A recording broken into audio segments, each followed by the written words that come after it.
Hello and welcome to Planetos Podcast, a podcast dedicated to the fans of George R.R. Martin's A Song of Ice and Fire and HBO's Game of Thrones.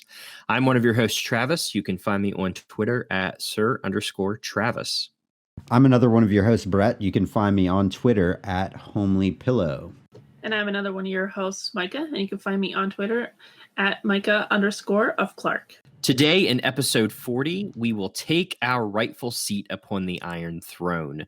We will name members to our small council to help us rule, and we will discuss and debate those appointments, maybe even making some changes to the council itself. We may even appoint some special advisors, which is something that happens in the reign of kings of Westeros. And we will also talk about who we would name our wardens of the north, south, east, and west. So I'm really excited about this episode. Each of us, Brett, Micah, and myself, have created a list. We have not shared that list with each other. We will kind of rotate. So one of us will go, each of us will go for each position until we get to the end and we can discuss them and everything. And I think this is going to be a lot of fun. I know one of the things that routinely happen on Twitter and Facebook and Reddit is people posting, who would you name to your small councils? And you see a lot of people responding. So I'm really excited to see the choices that you all have made, and let's debate some of this. I don't want to give anything away, but I'm just really excited to discuss this. So before we get started, I just want to give a little bit of background on the small council. You know, we all know this, but we just want to set the stage here. We'll talk about the positions and the powers. So obviously the small council is a small group of advisors which advise the king on policy matters and in certain areas of expertise. Aegon I had a group of trusted confidants, but it wasn't until Jaehaerys I that the small council was formalized and became a hallmark of Westerosi government and rule. In the real world, George likely modeled the small council after England's Privy Council, which dates back to the Middle Ages. Now, traditionally, there are 7 permanent offices on the small council. Number 7 is very important in Westeros. It's also important in our own world, but 7 is very important in Westeros because of those heavily influenced Andal traditions and because of the predominant faith of the 7 religion in Westeros. So first of all, we have the position Hand of the King. Hand of the King, of course, is the chief advisor and executor of the king's commands. He or she runs the day-to-day operations of Westeros.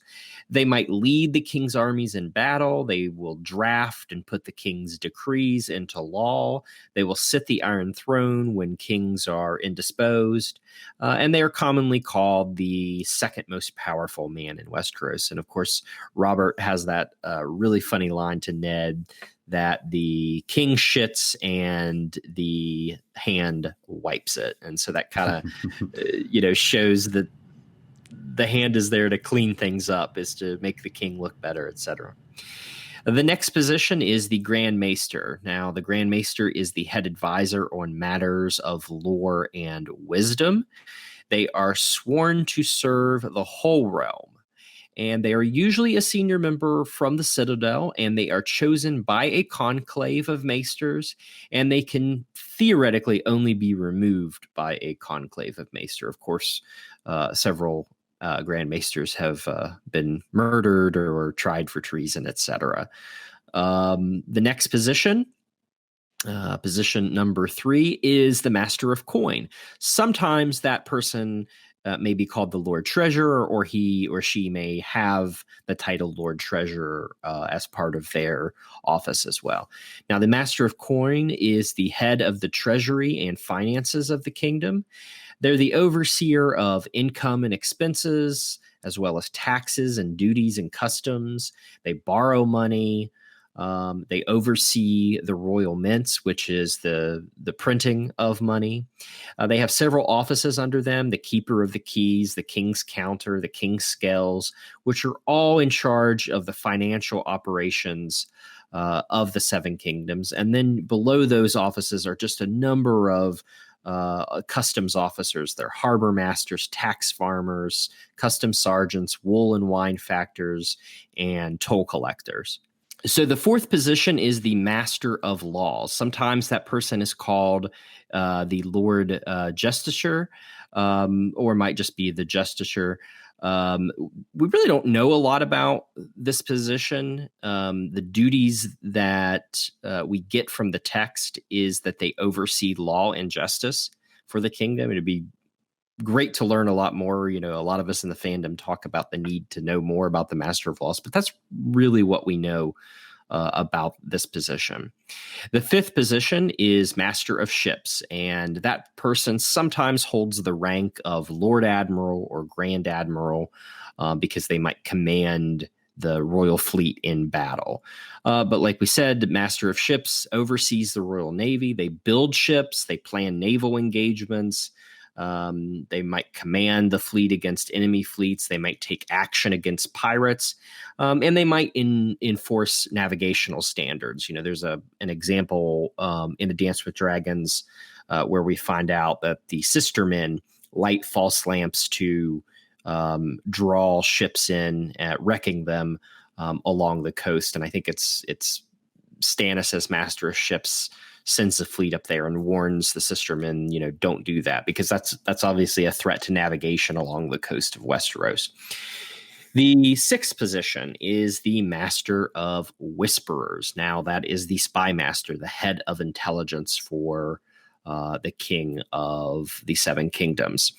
The Master of Whisperers oversees the spies and informants. They obtain information on threats and schemes. This position was created by Maegor the Cruel. And of course, Maegor had a mistress of Whisperers. Under Viserys I, Larys Strong held this position, and he also had the title of Lord Confessor. There's really no other Master of Whisperers that have Lord Confessor, because that's actually a different title that reports to the King's Justice. And of course, Lord Confessor is tasked with torture and obtaining confessions from enemies. But they might have that, and one of us here might appoint a Lord Confessor, or we might give one of those powers to someone. We'll just have to see. And then finally, there is the Lord Commander of the King's Guard as the seventh permanent position on the Small Council. Now, that person is the senior member of the King's Guard. Usually, they are the chief bodyguard to the king. They oversee the other six members of the King's Guard.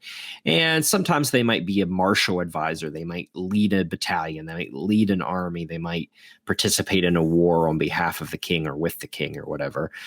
So, those are the seven positions. We all know them fully well, but we just wanted to take just a few minutes to kind of lay out what those duties entail. So as we begin to discuss our appointments, you all will be a little familiar out there with it. Like we said to begin with, in addition to these seven members, there are times throughout the history of the Seven Kingdoms where more individuals are appointed to the Small Council, and those are usually in special advisory roles. All right, guys, for those out there listening, I am rubbing my hands together like Monty Burns. Like, I'm very excited because this is the fun part. This is where we are going to appoint members to our Small Council. And we might debate or discuss the strengths of each choice that the other has made. Like we said, we're going to rotate.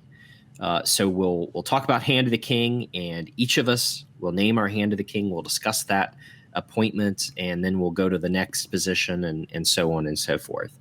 I think it's a really good way to do this. It'll give us a chance to kind of fully discuss the position and the three choices that we've made. And I think I'm just really excited for this. I'm very excited for this. So just so everyone knows out there, we are sticking with the main series timeline. So any character from a Game of Thrones on A Game of Thrones to A Dance with Dragons or the Winds of Winter sample chapters is fair game. So that's what we have chosen. we might discuss that we've selected specific timelines in that timeline, or excuse me, specific time frames in that timeline, but we'll talk about that as we begin the appointment. So we're going to start with the position Hand of the King, and Micah is going to kick us off. Micah. All right. I'm glad that I get to start this off, because that means we're really going into a kicker here. So, for my Hand of the King, I chose Catelyn Tully Stark. Wow. Okay. That did not cross my mind. Yeah. Yes. Yeah. All right. So, like, ideally, my reign would have started somewhere in, like, or not exactly started, but I would be, like, ruling during, like, the Game of Thrones period. So all the characters around there are there, of course, but, like, imagining that I brought peace to all 7 kingdoms. My Hand of the King would be Catelyn Stark, because while she has numerous flaws, like most characters in her series, she's a really good politician. She gives a lot of really good advice to Robb, and mostly good to Edmure. And when she goes down to see Renly and talk to Renly and Stannis, she is a really good diplomat. And she's really good at judging the character of a person. Typically with nobles, she's really good at distinguishing the good and the bad. Unless you're Jon. Unless you're a bastard. But I think that the other advisors can help in that department. And that's what they're there for. Because no one's going to be perfect in their roles. But I think Catelyn would make for a great Hand of the King in my council anyway.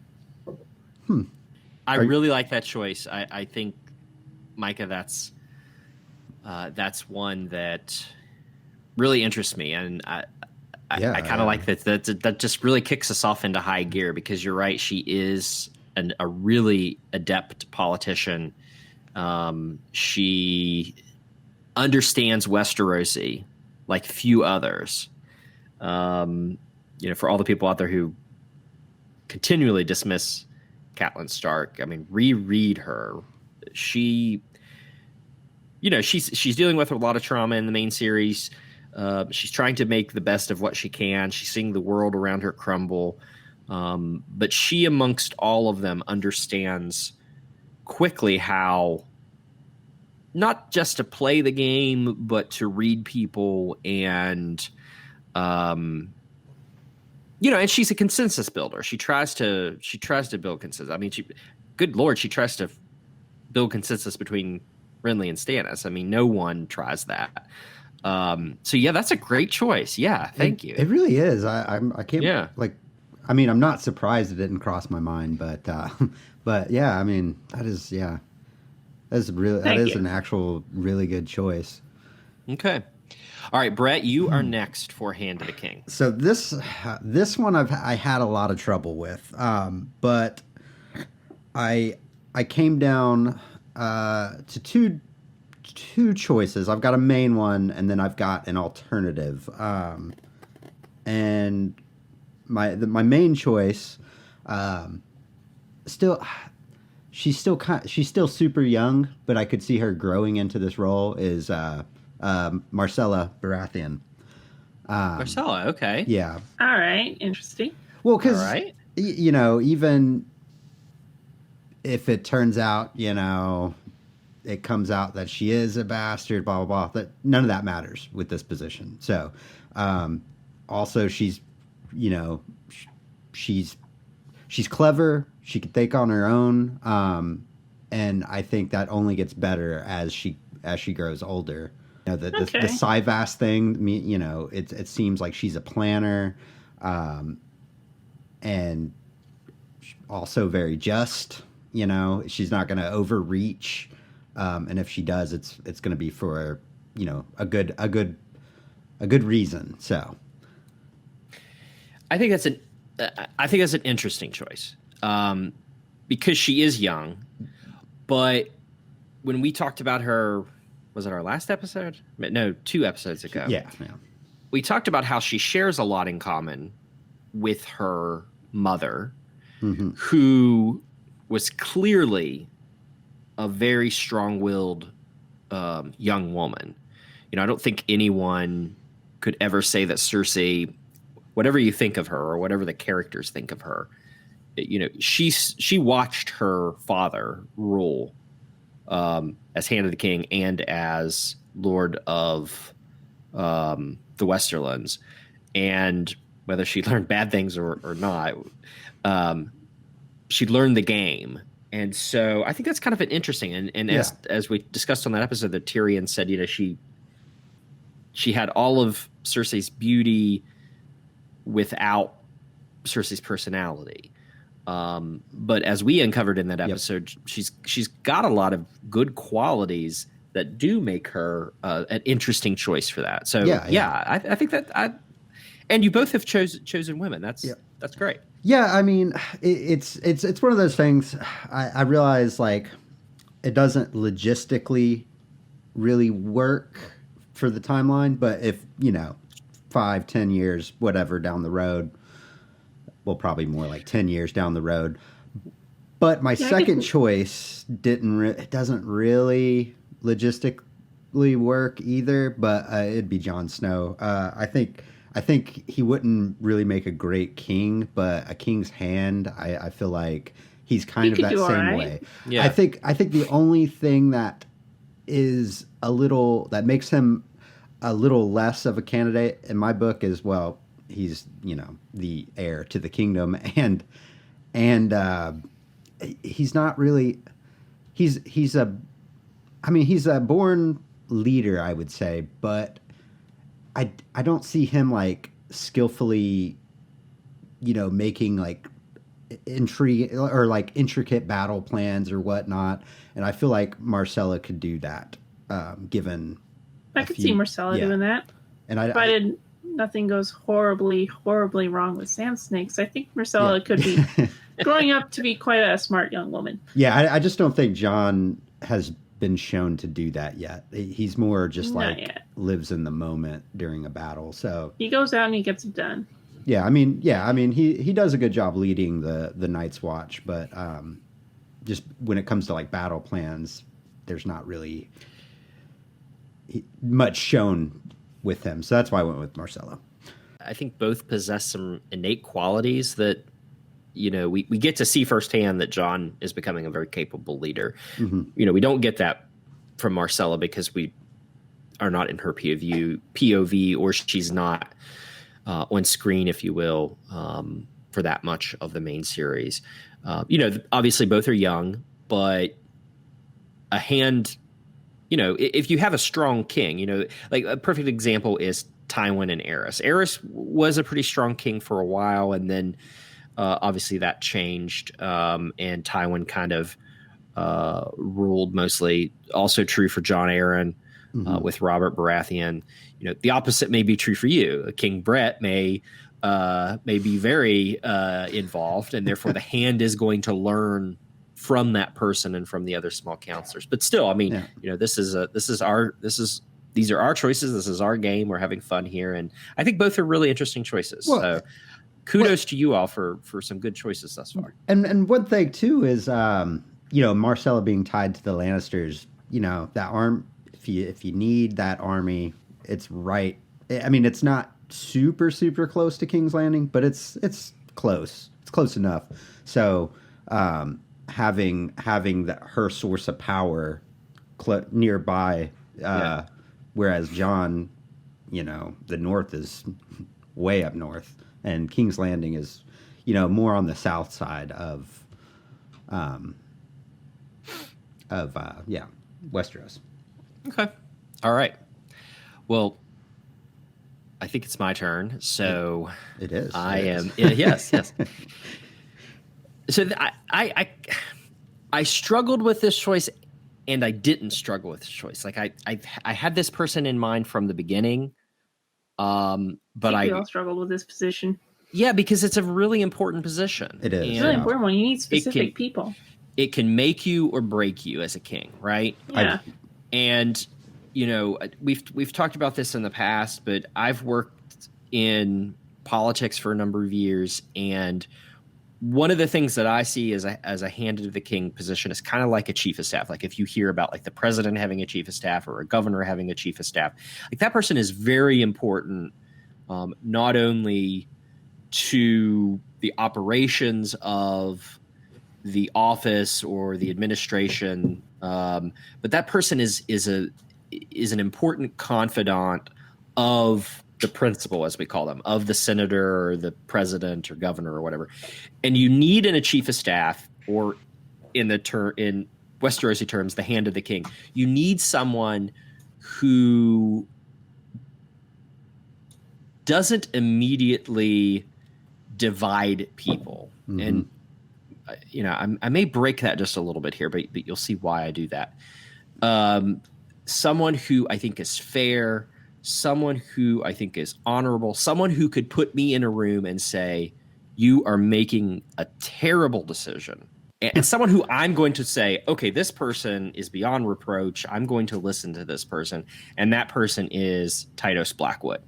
Oh, not that. That's not who I thought. Okay, I want to hear. I want to hear who you think. I think you both just said. Did you think I chose Davos? Yes. Yeah. Yeah. Okay. All right.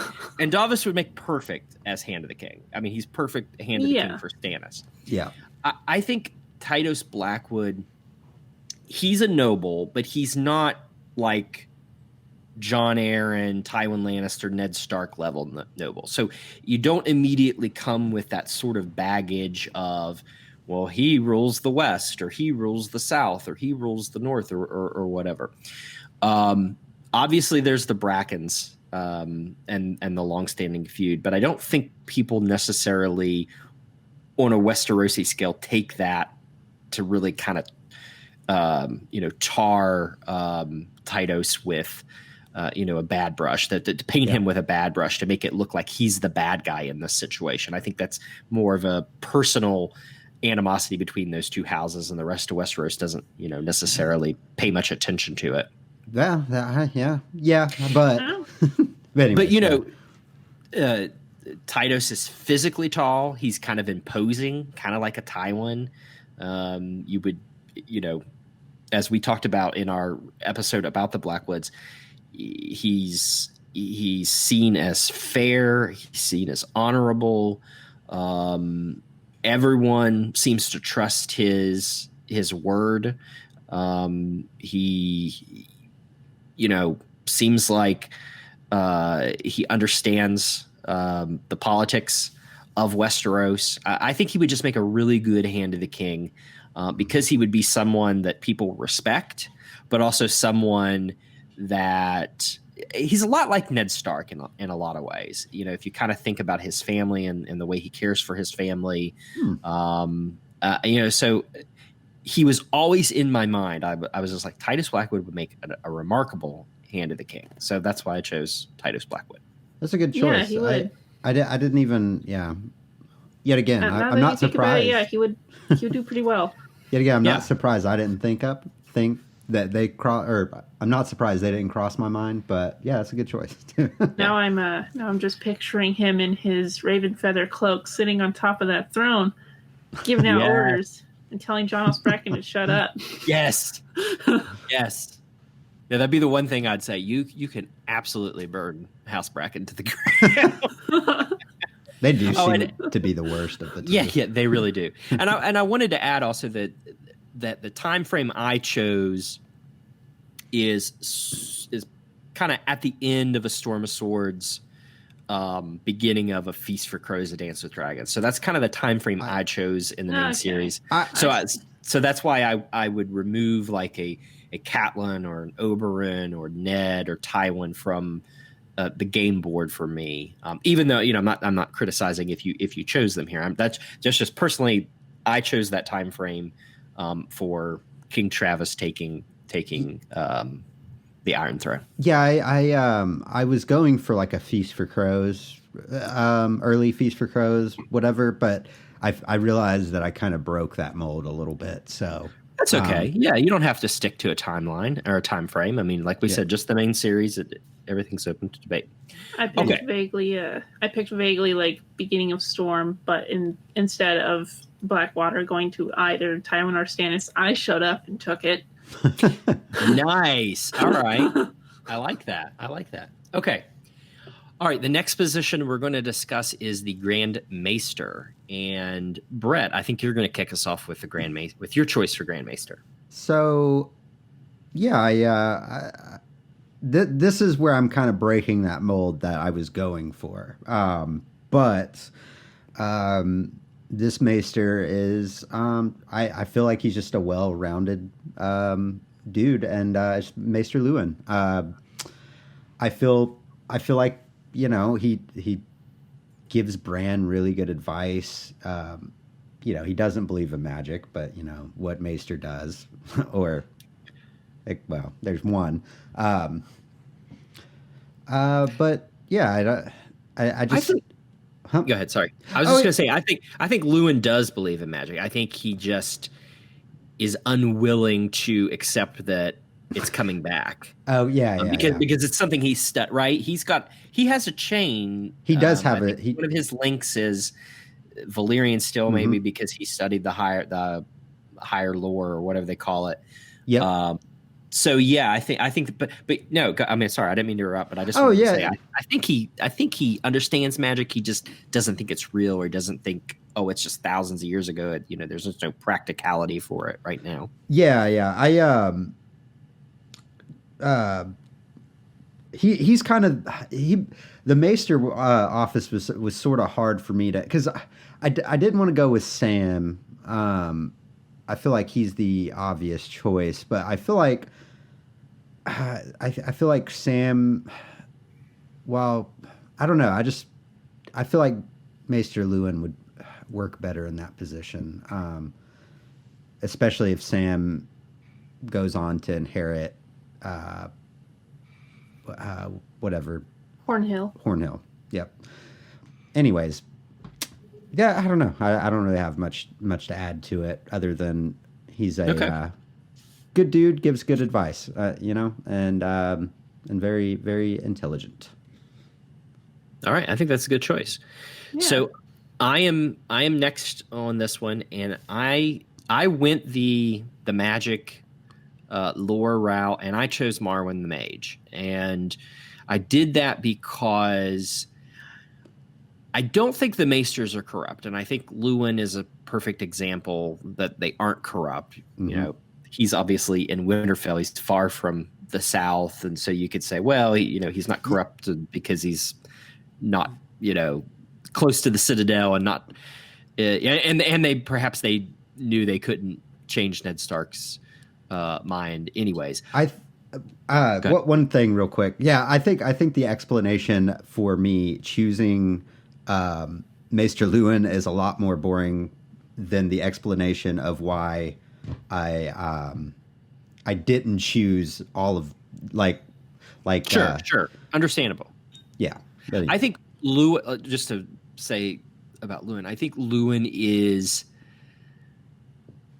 probably what you really want in a Maester. He's intelligent, he's patient, he's caring, he's going to give you good advice constantly. I do think a lot of those things reside within Marwyn the Mage. We don't see Marwyn that much on the page. He's only in maybe 1 or 2 chapters. One chapter. One chapter, right. Just one. But I don't want the actual real history, the actual magical past of Westeros to be lost. And I think it's important for someone to be on the council that is saying, this could be this old power coming back. This could be something that we need to consult, other peoples or other institutions around the world in order to understand. I also think Marwyn always kind of gives me he's kind of like a Septon Marybald type character. He's been on the ground. He talks to sex workers. He talks to mages from across the world. He talks to sorcerers. Like that's really interesting. Yeah, he has that holistic perspective, where a lot of the other maesters are, quite literally in a high tower in a castle, tending ravens and looking at scrolls and stuff like that. And not that there's anything wrong with that, but in George's world, you lose so much by just thinking, well, that's just ancient history. That's a legend. That's how they explained something that they weren't able to understand. And, we really don't need to. I think Marwyn has his feet to the ground. He has his ear. He has all of his senses are operating, where so many other people in Westeros, their senses are turned off.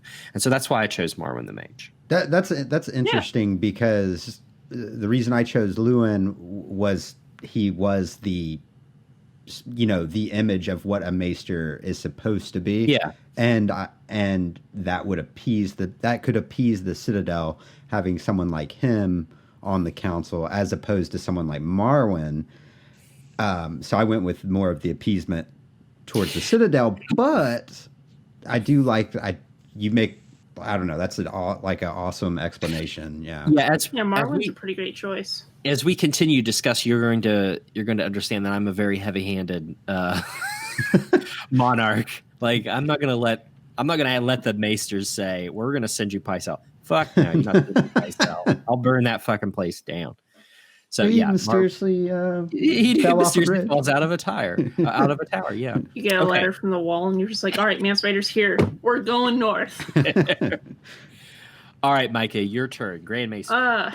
So when I was thinking about this position, I need someone who was a proper maester, but also I wanted someone who'd be a really good mentor for not just the princes and princesses, but also to the other children in the court. And I also picked Maester Lewin. All right. Oh, nice. I kind of thought that when Brett said Lewin, you kind of had this smile on your face, and I thought, I wonder if he chose Lewin. I kind of figured we'll have one or two positions where a couple of us will have the same. Absolutely. I think there is where we put Stannis. I think we all put him. I bet we're all on the same page. I think we put them all on the. Well, I don't know. We shall see. We'll see. We'll see. Right. We'll see. Micah, why did you choose Maester Lewin as your Grand Maester? Because Ned Stark Ned's not the only person who. So when Ned was raising his kids, he was raising them on a more personal and moral level as to where their head states need to be. Maester Lewin was far more about the politics, your surroundings, and all the other knowledge that you do need to know. He could have gone more onto the magic side of things, but he's a maester. He ain't gonna do that. So, but I believe he's really good at that, whereas most of the other maesters will be incredibly biased all towards these one things, but Lewin is far more of a family man type maester, and I would want someone who is just as good as being a mentor as a healer and a teacher. That's a good idea. That is great. Everything I wanted to say, just I couldn't put it into words. A close second would be Crescent.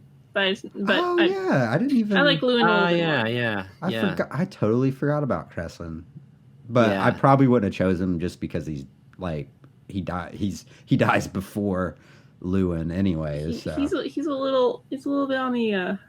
I think he's a little bit older than Lewin, isn't he? Yeah, he's 80 something, I think. Yeah. So he's Lewin's maybe maybe 50s, 60s, something like that. Yeah. Yeah, I was thinking Lewin was older, but I didn't think he was, in his late 60s or 70s. I think Lewin still got it if he didn't take that spear to the side. Yeah. I think he could have, been around for, a good 20, 30 years. He would have been there at the Battle of Winterfell against the others. Yeah. That would have been great to see a character like that, still surviving at the end. Yeah, I think Maester Lewin's a really good choice, and good choices, guys. Master of Coin. So I'm going to go first on this one. And I chose Wyman Manderley as my Master of Coin. Wyman I think he's very clever. He's very fair. He runs a very efficient operation. As Davos makes his way through White Harbor, the city is clean. It is neat. It is all of these things. Wyman is rich. That doesn't hurt for a Master of Coin. He operates a harbor town, a port, a very essential port to the north, but to Westeros as a whole. If you think about a lot of the raw materials that come out of the north and likely come even potentially from beyond the wall in trading with the wildlings and others, White Harbor is an essential port for northern resources getting south. And that's made Wyman and his family very rich, but also he understands financial operations. He's, I think he has a vault with tons of silver coins. I think, if I remember correctly, he opens his own mint. So he begins producing coins for Robb Stark as King of the North. I think Master of Coin also has to have an element of trade about him. Being a port city, trade is very important.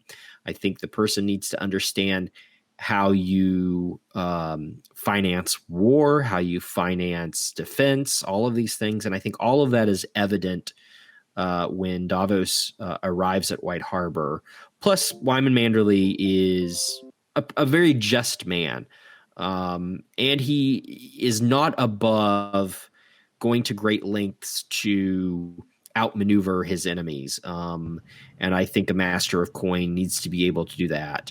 And I think that Wyman Manderley is also very intelligent. He's smart enough to be able to deal with the Iron Bank of Braavos and a number of the other bankers from across Essos. So Wyman Manderley, my choice for Master of Coin. That's a pretty good choice. That's a good choice. It's making me rethink mine.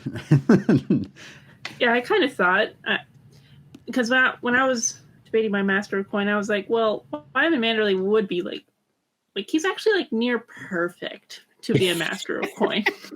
The cool thing is too, I mean, he's got ties with the North and South, so yeah, yes, got ties with all that, and trade with a veil personally. So that is actually a really good choice. I actually kind of figured that Travis would pick him, so I'm like, I'll pick someone else. All right, Micah, you are next. So who did you choose for Master of Coin? Mine, I chose Mathis Rowan. Okay, all right. Well, we don't know a lot about Mathis Rowan, but given that he comes from Golden Grove, and he's also from the Reach, so I would expect that he does have a lot to do with trade, although not as much with port cities and such, but he's likely to have other people around who can at least help with that, and he likely has some knowledge.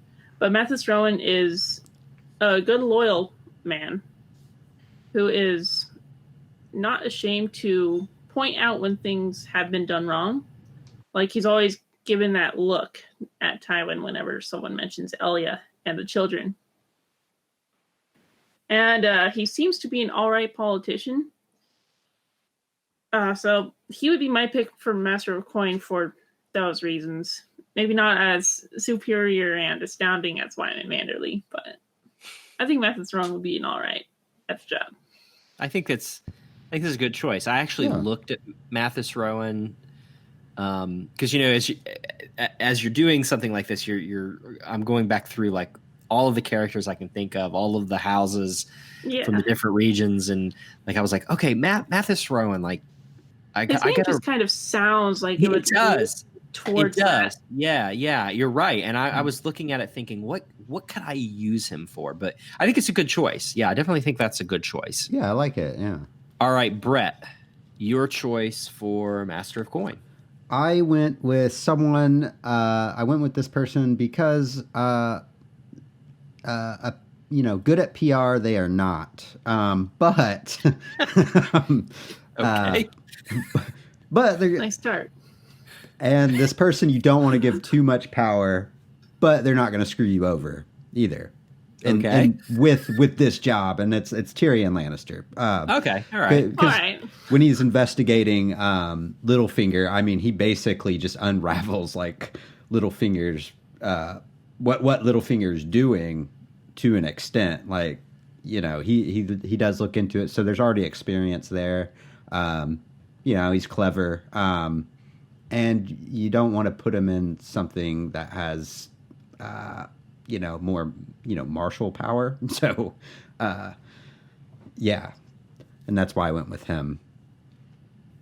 I like that. Yeah. I mean, I think Tyrion is definitely, when he's given that position by Tywin in A Storm of Swords, it's definitely one thing you want to see more of. Okay. What else is he able to uncover? But also, is he able to pay down the Iron Throne's debts? Exactly. And, you think he could do that? I think he could do that. Yeah, he would make a good Master Coin. He would do well at that if given a real opportunity to do something with the power. Yeah, and he's a Lannister, so I mean, yeah, there's potential personal funding he could help, which they've already done, but. Yeah, it's one thing you got to do with when you have Tyrion is you got to give him something to use his power for, which is part of what happens in the Storm of Swords is that he's severed from his power completely, and it grows. And with my regime, I definitely want to pay back the Iron Bank before they Yeah, before they switch to that one weirdo way up north. Yeah, before they run a campaign against me. Yeah. All right. Great choices. These are great choices here. We're going great so far. We are. All right, Micah, you are next for Master of Laws. Tell us who you chose. All right. Well, here he is. Stannis Baratheon. It's my choice for Master of Laws. Okay. All right. In case no one knows, he is my favorite character, probably. I don't know, competing with Kat and Asha. But so Stannis as Master of Laws, he would be generally, as king during peace times, not good for Stannis because he would just be way too harsh. But I think that as Master of Laws, he would have a good sense of justice for all these laws and what needs to be done. And if he's unable to, you also have Catelyn on this council who can push him to make the severe choices to be like, this person might be the former Paramount of the West, but we need to get rid of him. Sort of deal. I feel like Stannis would make for a pretty good Master of Laws and get a message across. So with the Master of Laws, they're just in charge of enforcing the laws, right? Or I think that's one of their things. Or are they which of course anyone on the council is willing or is able to kind of push a policy and really. And this is one of the, so let me just back up. First of all, I think Stannis is a great choice, and I do think you're right that one of the things that needs to be stressed here, and you said it perfectly, Micah, is how these individuals balance with each other. Cersei's small council is so imbalanced because some of them are so inept and she's paranoid, etc. Roberts wasn't that great. Roberts in the beginning, and maybe up until Ned became Han, was decent because of Jon Arryn and Stannis and a number of them on there. But it even became imbalanced because all of these people had their side cons going on and, were working toward the demise, etc. But that's really important that, some of these people are going to balance each other out. And as you just said, Brett, we don't know much about Master of Laws. So this is kind of a clean slate that you can create. One of the things I think that the text says is that they're in charge of officially documenting the king's decrees and that's a scribe basically. I would love that job. He would, but I want to know more. I want to know more about how do they set up a system of justice? How do they set up courts and trials and all of that stuff? I've always said that this position kind of reminds me of King John's courts in medieval England. And he had a very complex system of justice and holding trials, and famously sheriffs like Sheriff of Nottingham. All of these people were important in that role. It's kind of different in Westeros because the local lords hold so much power that a lot of justice and trials are held through their courts. Mm-hmm. So yeah, I think Stannis would be good if you had a very specific, here's what I want you to do. Here's what we need to do. We need to create this system. We need to lay this out, all of these things. Like, he would be an efficient bureaucrat. Yeah. and could really, I think, make things more fair, not only for all of Westeros, but in particular, I could see him curtailing some of the noble power, just because he would think some of it is abusive and everything. Yeah.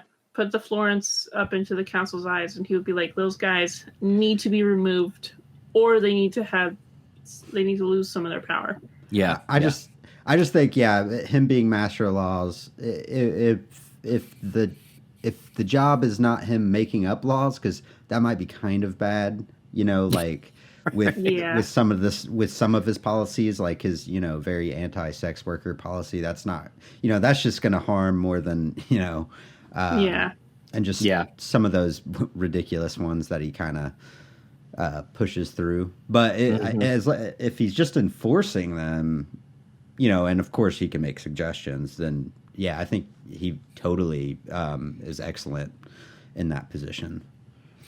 All right, Brett, you are next. Tell us who you chose for Master of Laws. So this person, I think, would be fair. He wouldn't be too harsh, but I don't think he would. He's not a pushover either. And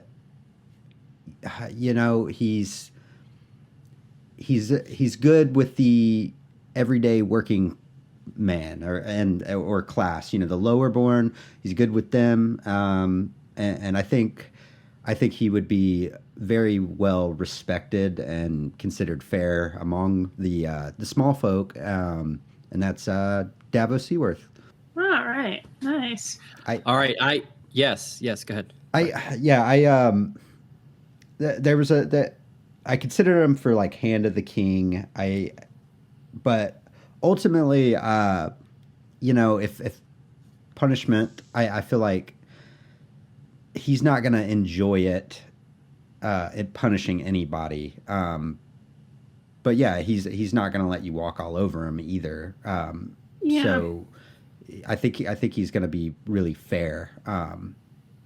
And he's going to be fair, but also merciful too. I could see a Master of Laws maybe like making suggestions for like, these are things that we could change to make it better for, like, say, the small folk. And having Davos Seaworth their eyes from the small folk, he could definitely bring some things to light that could be worked on in the system. Yeah. And I wonder if Master of Laws is sort of like, like a judge in some way.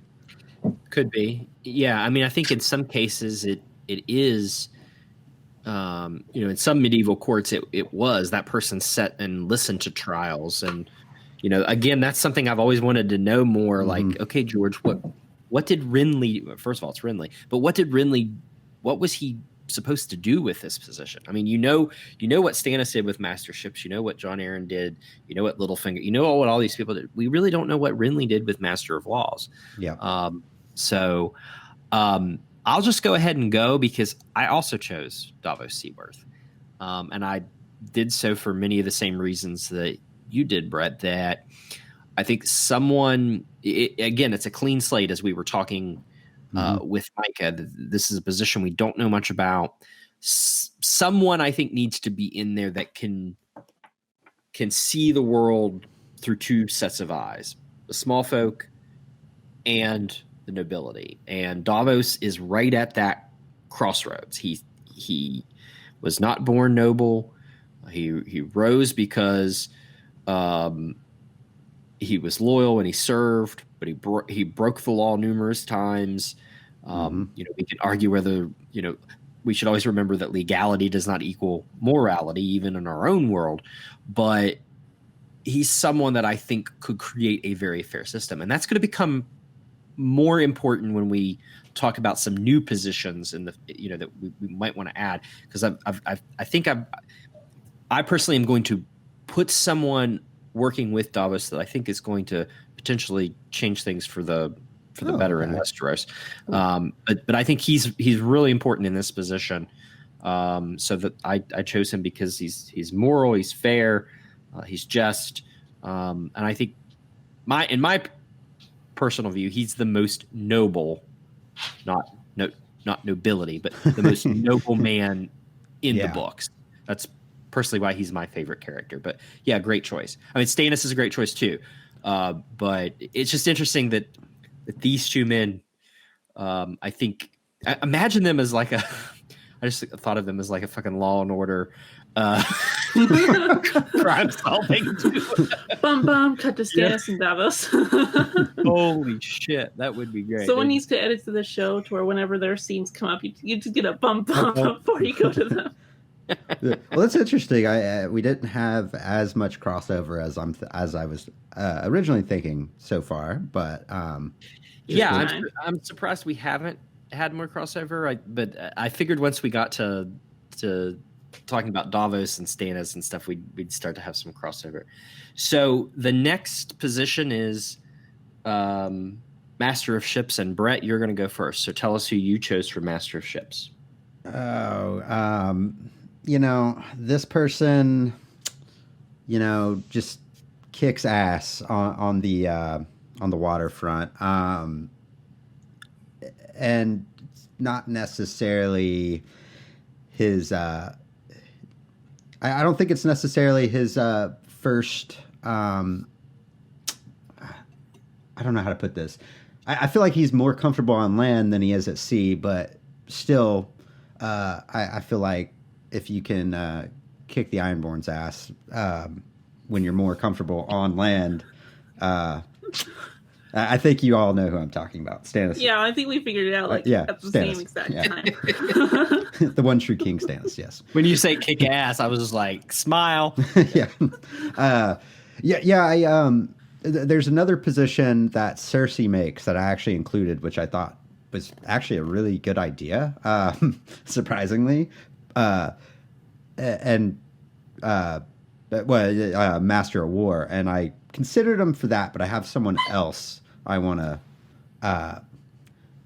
put in that position, and but yeah, and it's funny too, not just to get a little sidetracked, when we were talking about this before this episode, or when we were planning this episode out, you wanted to do a small council of, like, you know, a worse small council, and I think you know, Cersei did that. I mean, already. So when Pycelle makes a point, you know, you screwed up. Yeah. I think if Pycelle's the only one making good points, I think your ship has already sank. But anyways. Okay. Yeah, I mean, we clearly know that Stannis is a capable commander on land and sea. Evident. You know, one of the things, I mean, obviously the Battle of Fair Isle is a great feather in the hat, but as I mentioned, as we talked about the Master of Ships, you know, he also seems to have enforced trade and taken on pirates and made sure that navigation was easy up and down Westeros. So he's clearly capable in that regard as a Master of Ships as well. So I think it's a good choice. The one thing I left out with him is, you know, I chose him for this position and not Master at War solely because, like Tyrion, not good at PR.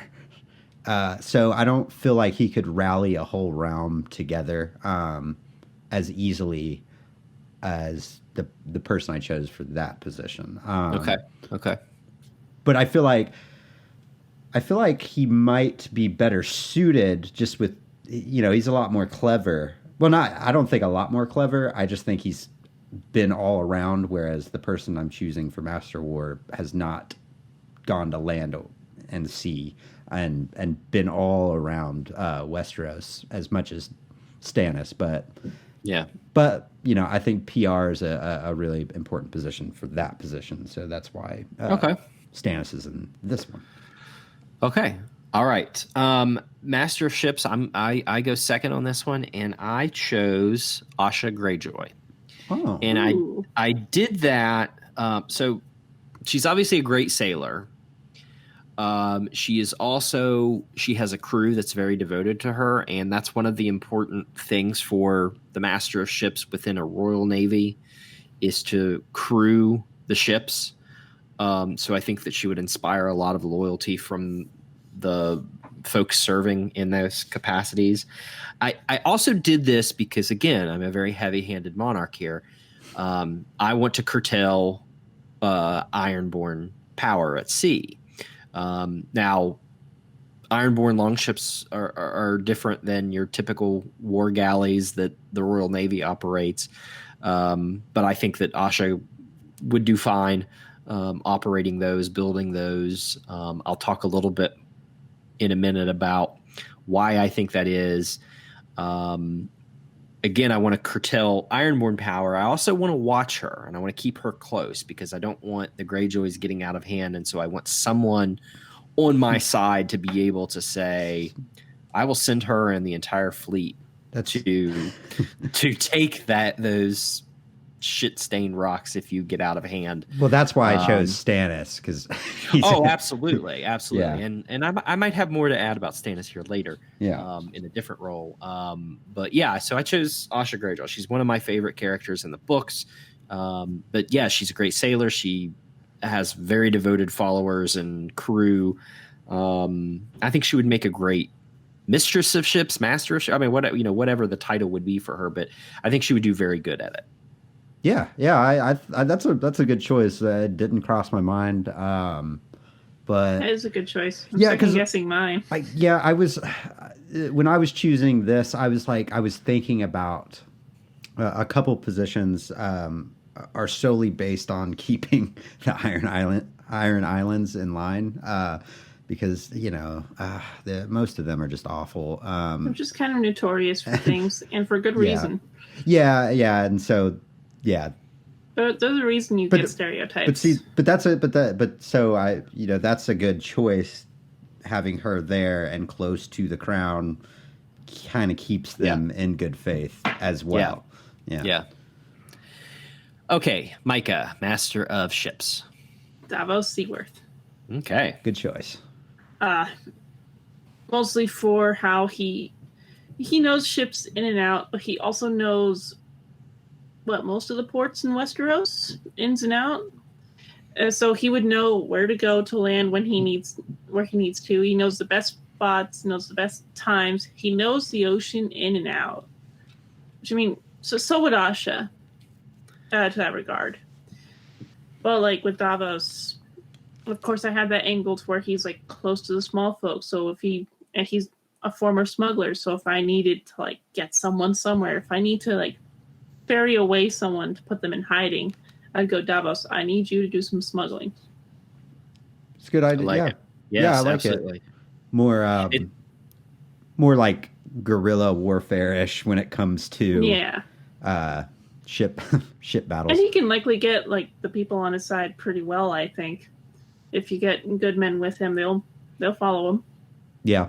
Oh yeah, and he's going to be able to track down people at sea. He's going to be able to go into taverns and ports and stuff and just find out things. Yeah, no, I like that. I mean, it's really interesting because this is one that I thought we potentially all three of us would choose the same person.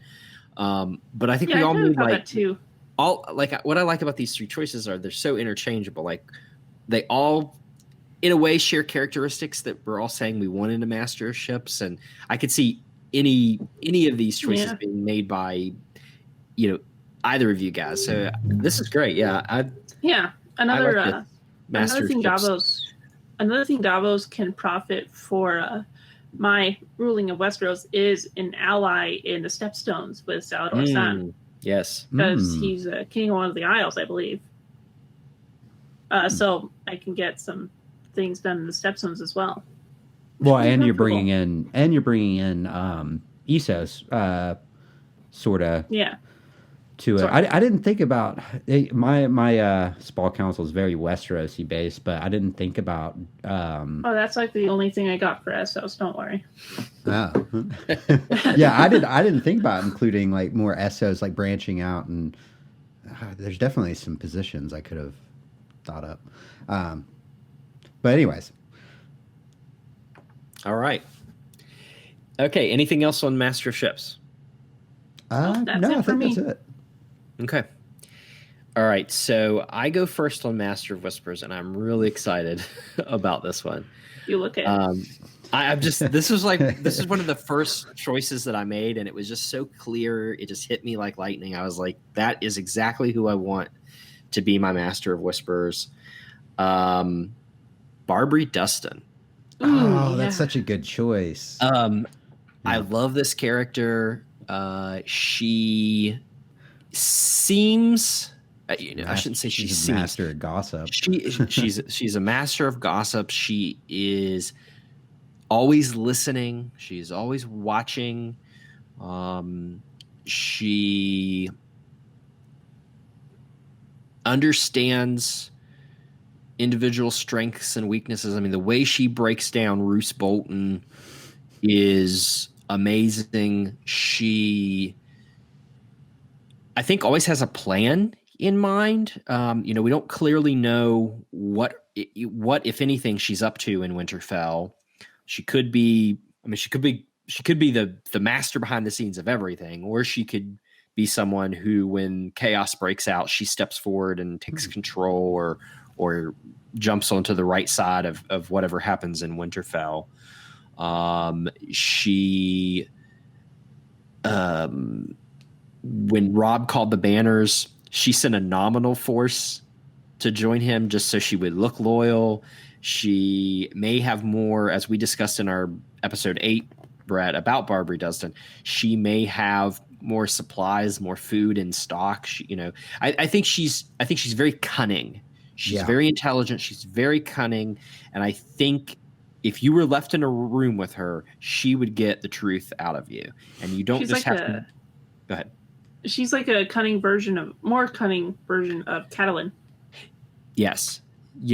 And I think that there's some maliciousness there, deviousness there. Of course, she's talking about the Starks, so I think that there's a lot of personal trauma there that comes out. But I think she would make a very good Master of Whispers, because I think she, the information that you're going to glean from Westeros is from the noble class. I mean, you're definitely going to get that from the small folk and stuff, which makes Varys, a really good person to hold that position. And Maesters too. She probably has a list.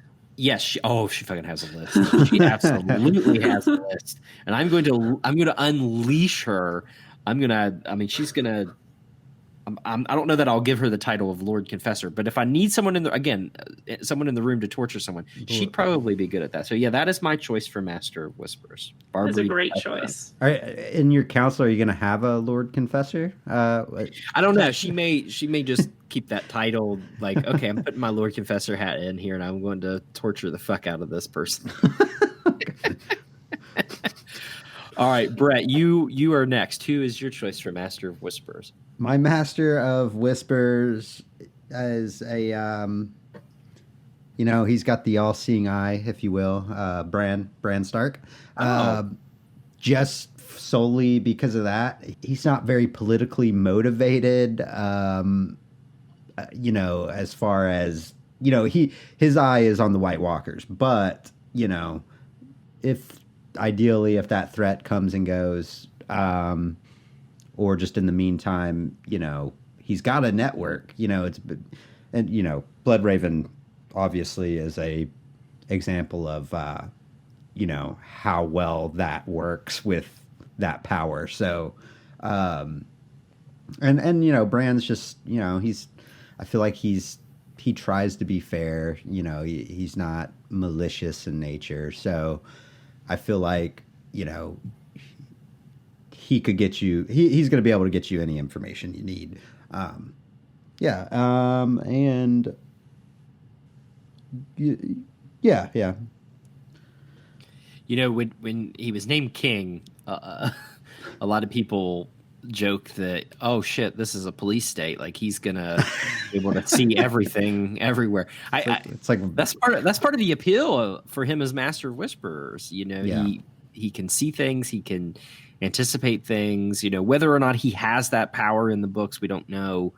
I mean, we know he has that power, but we don't know how, like in the show, you know, if he's able to turn it on and off, and you know, he was kind of used as a plot device, in my opinion, in the later seasons. But I think it could be very interesting. I mean, it would be an all-powerful tool to have in your tool belt. Well, and definitely. I absolutely do not want someone on the small council who isn't for the realm itself. Tyrion may be my exception to that. But like you said, he's kind of in a limited role. Yeah, that's why I put him there. All right, Micah, who is your Master of Whisperers? Oh, I chose. Oh, wait. Huh? oh, sorry, Lord Confessor. Or what is it? What's the Lord Confessor? A Lord Confessor. If I don't know if I'd necessarily want one, but you know, I there's only two choices that like pop into my mind instantly, and you know, it's Ramsay Bolton. Oh, jeez. or Euron, or Euron Greyjoy, but Euron Greyjoy, that's even worse. absolutely not. I would not. Just thinking about that a little bit. Absolutely not Euron Greyjoy. He's very self-interested. You're gonna walk up to them and be like, "Hey, do you want to see your own heart?" Yeah, Ramsay's smart enough to like psychologically torture people, but I don't think he's not smart enough to rally anybody to his cause. So yeah.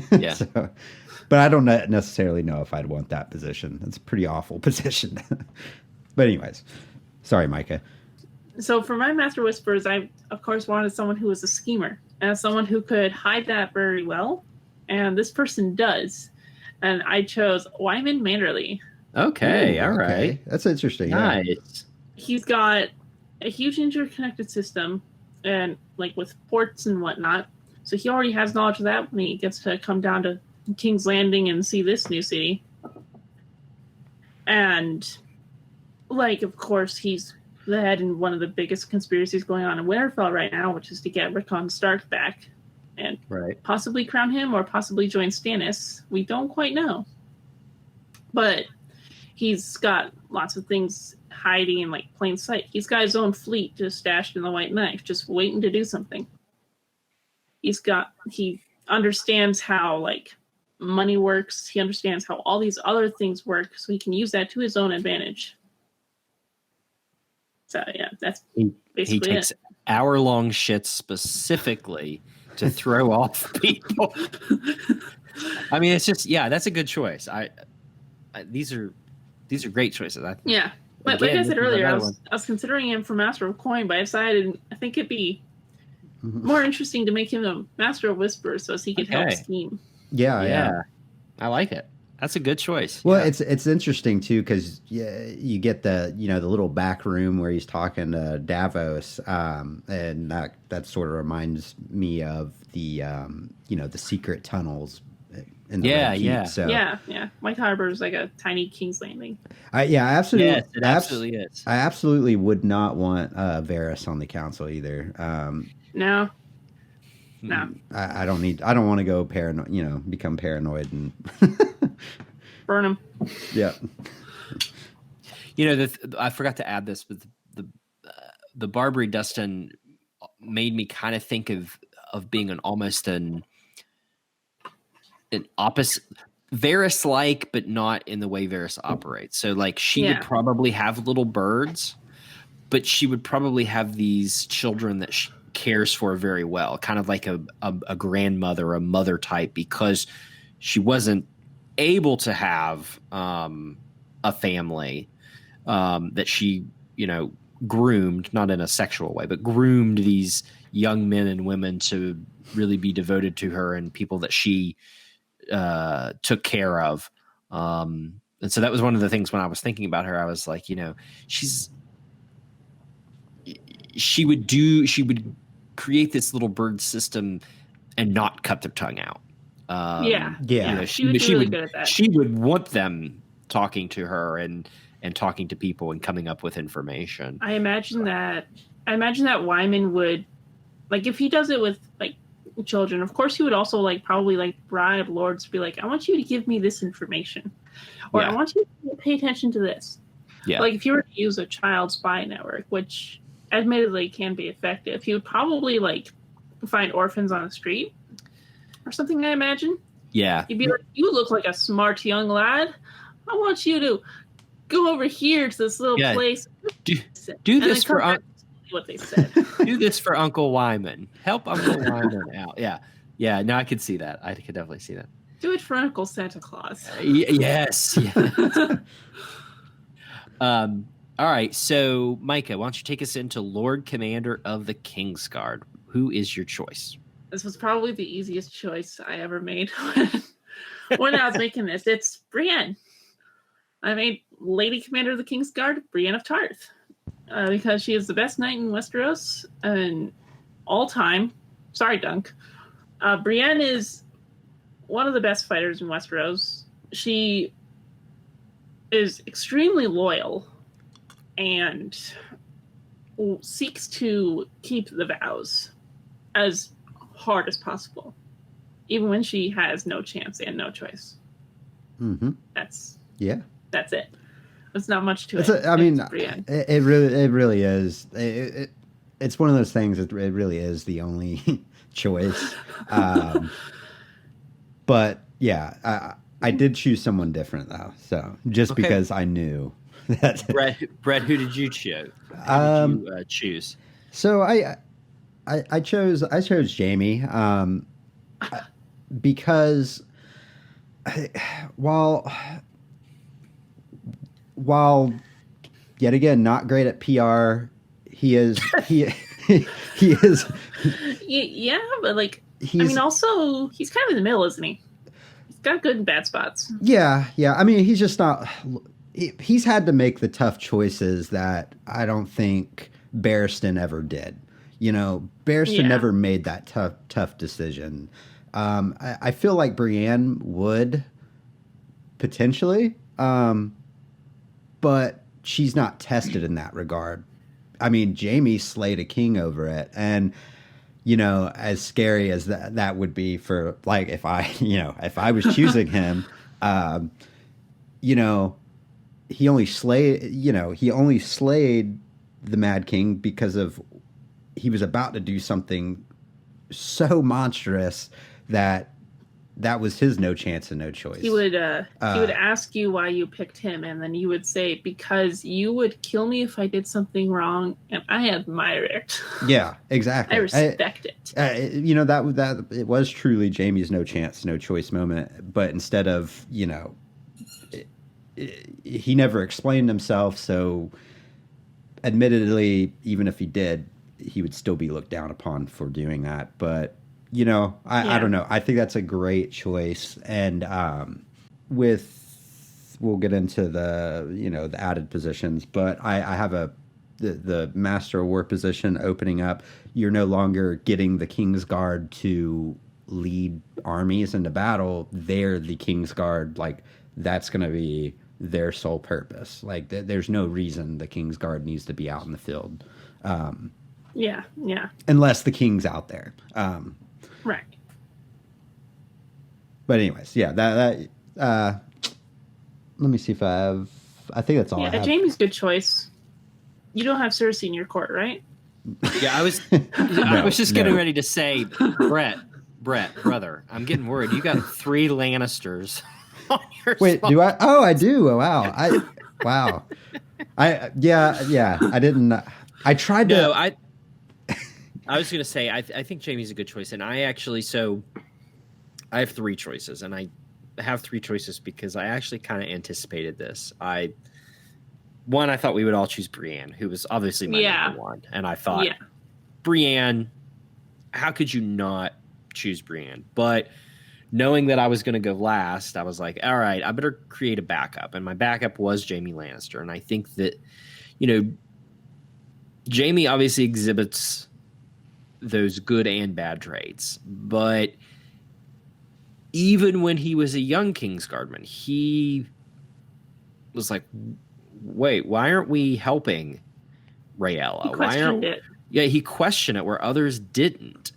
When the Mad King was going to burn down the city, he killed him, and killed whoever was the hand of the king or the head of the pyromancers at the time or whatever to stop them. So, he did a good act. Obviously, the vows he broke are sacred, I guess you could say, sacred to someone like a Brienne. She would definitely hold that. But what would she do if she was confronted with a situation like that? If Renly had decided, if Renly had survived and marched on King's Landing and he said, I'm burning this whole place, like, does she just stand there? I think she would have at that point. Yeah. So, she might question it. She might think, oh, I can't let this happen. But she was so focused on the songs and being a knight and all these things. I'm not disparaging Brienne here. I'm just saying she's untested in that. Jaime, you can kind of look at Jaime as an older jaded version of Brienne, right? Mm-hmm. He had high hopes when he was a young man. So Jaime was my backup. But I anticipated one of us choosing Jaime Lannister.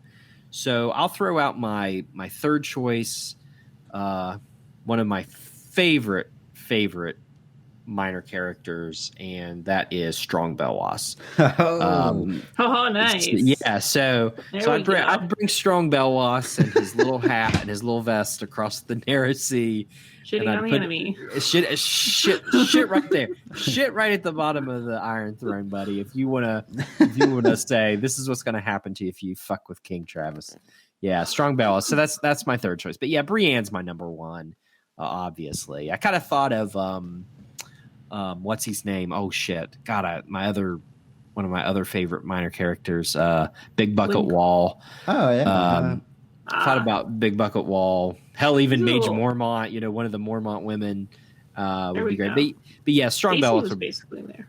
Yeah, Strong Belwas would be my for discussion here. He would be my choice. Yeah, that's a good choice. As funny as it is, it's still like, I don't know. Yeah, I mean, he's basically a Kingsguard for Daenerys at this point in the story. I mean, a lot of the times he just has to show all those scars, and then the enemy would be like, you know what, I'm done. Also, too, that's you could have him as the food tester, and he would survive it. So, something's wrong with locusts. Yeah. Yeah, but then you're like, wait a minute, he survives all these poisons, and I'm getting like my whole family's getting poisoned here. Yeah, maybe not. All right, so those are the 7 positions. We have named our hand. We have named our Grand Maester, our Master of Coin, our Master of Laws, our Master of Ships, our Master of Whispers, and our Lord Commander.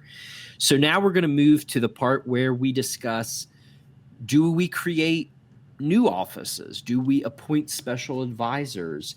And then we'll wrap up with our wardens of the North, South, East, and West, and maybe we might have some new warden positions. Who knows?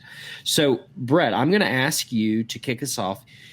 Do you change the makeup of the small council by creating new positions, expanding duties and roles, or consolidating the current offices into one another? So tell us what you did with your small council overall. Well, I added a Master of War. Granted, if I had more time to think about this, I would. This is the only one I added today. If I had more time to think about this, I probably would expand it expand the positions by 3, 4 more, maybe even more. I don't know. But the Master at War, I definitely want someone in charge of the war campaign. And I'm thinking about this too. Like, if Westeros is getting invaded, this person, like for instance, White Walkers, you want someone that can effectively he could effectively run a war campaign and delegate everything to where it needs to go. Stannis is a great choice for this position, but I don't think he's the best. And I think who would do the best is Brendan Tully. Nice. Okay. All right. I feel like he uses those. Choice. I feel like he uses those same clever tactics that like Stannis does. And with Stannis already on the sea, we don't have to worry about that now. And so I think he's clever. He clearly knows where to put, his men. Or Rob's men, or he knows where to put all these people, and so I don't know. I think he's the reason Rob's campaign was a huge well, it was a success until it wasn't. Okay, I think that's good. So that's the only position you created. So far, yeah. Okay, all right. I might have to piggyback off you guys once I start. All right. So I'm gonna go next here. And I actually created 2 new positions. So I did create a Master of War, and I did choose Stannis Baratheon for that position. And I understand some of the things you've said about, especially public relations, all these things. But here's what I did with this position. So I thought about, do I name him? Do I give him the rank of like Lord Admiral, Lord General, something like that? I'm naming him Supreme Commander. So he is commander of, in times of war, he's the Supreme Commander of, he's like the fucking Dwight Eisenhower. He's the Supreme Commander of both land and naval forces. But I specifically want him to create a standing army, a king's army. Mm-hmm. Now, I want to be careful here because, that upsets sort of the feudal balance in Westeros. But one of the things that was evident with Robert succumbing very easily to schemes and plots was that he really didn't have a force around him that was solely loyal to him. He should have had Baratheon soldiers around him, first of all. Yeah. And the Kingsguard are supposed to be all for the king. Exactly. But there was only 7 of them. Yeah. The City Watch technically should try to keep the peace, but obviously with the Janos Slint type, they're not going to. So I need a force of men that are loyal and around me constantly. I need a force of men that are ready to do battle. I think that Stannis would have knights and infantry and cavalry and crossbowmen and longbowmen. He would have everything. They would be disciplined.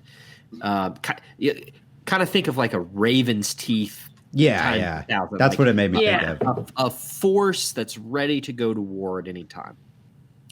Obviously, as you said, Brett, Stannis is also good on the sea. Mm-hmm. So this Master of War position would not only he would sit on the small council and help with the operations of Westeros, because I want someone like that amongst that group to give guidance.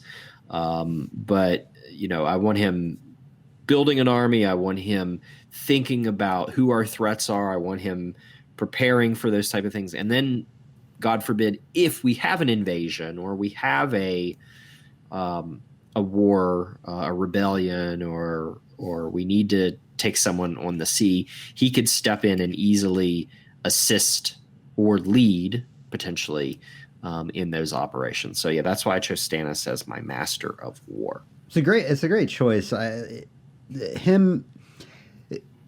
Master of War was very interchangeable. Stannis, I feel like you said, is what he brings to it is a more well-rounded vision for a war campaign.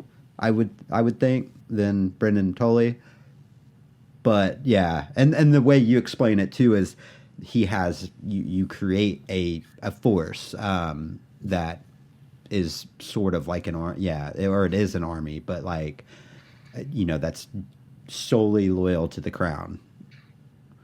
Yeah. No, I think, and like I said, Brendan Tully I think is a great choice. I mean, he is a good commander. He gives sage advice to Rob. So I think that's a good choice. I feel like he does better too at delegating positions. Like if he's not he's gonna put the right men in the right spot. I feel like sometimes Stannis isn't as great with that. But yet again, they're interchangeable to me. I mean, there's flaws and whatever with both of them. In those positions. All right, so the second position that I created is the Master of Trade. And I did this because, one, I want to improve the economy of Westeros. And one of the ways you improve the economy is through trade. But I was also lacking reach representation. I think thus far the reach in the Westerlands are what? Oh, I was gonna say I tried to actively cut them out of the loop.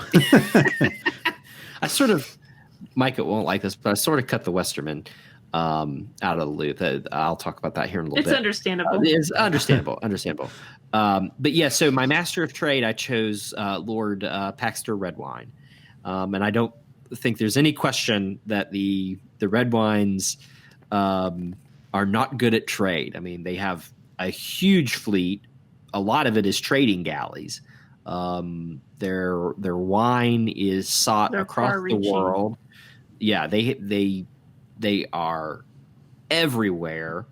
So I think that they would Paxter would make a really good Master of Trade, and I think that's a position that would work in concert with the Master of Ships and the Master of Coin.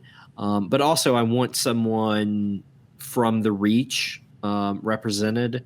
And Paxter, I'm all about superior naval power here. So Paxter gives me, again, that ability to say, again, I've got all the bases covered around the coast of Westeros. So so that's the second position I created, and those are the only two positions I created. Oh, nice. So Micah, any positions that you created? We'll talk about special advisors here in a minute, but any positions that you created? I technically created two, and then I have a big change where I do include more in my court directly. It's like one thing that I wanted to focus on when I was making my small council is I want to have more genuine voices that are not strictly to like certain tasks. I want to know more about what's going on besides what Master of Whispers would tell me. Interesting. So to get it out of the way, I also created a Master of War, but not quite as thought out as Travis's. I would have it as more of a temporary position to where I would elevate one or possibly more of my lords to go, all right, I am trusting you to be my battle commander. I want you on my war campaign. My default choice would be Stannis or Brendan Tully. But it would be a position that's not set to someone. Because I would not want to focus Westeros completely on war.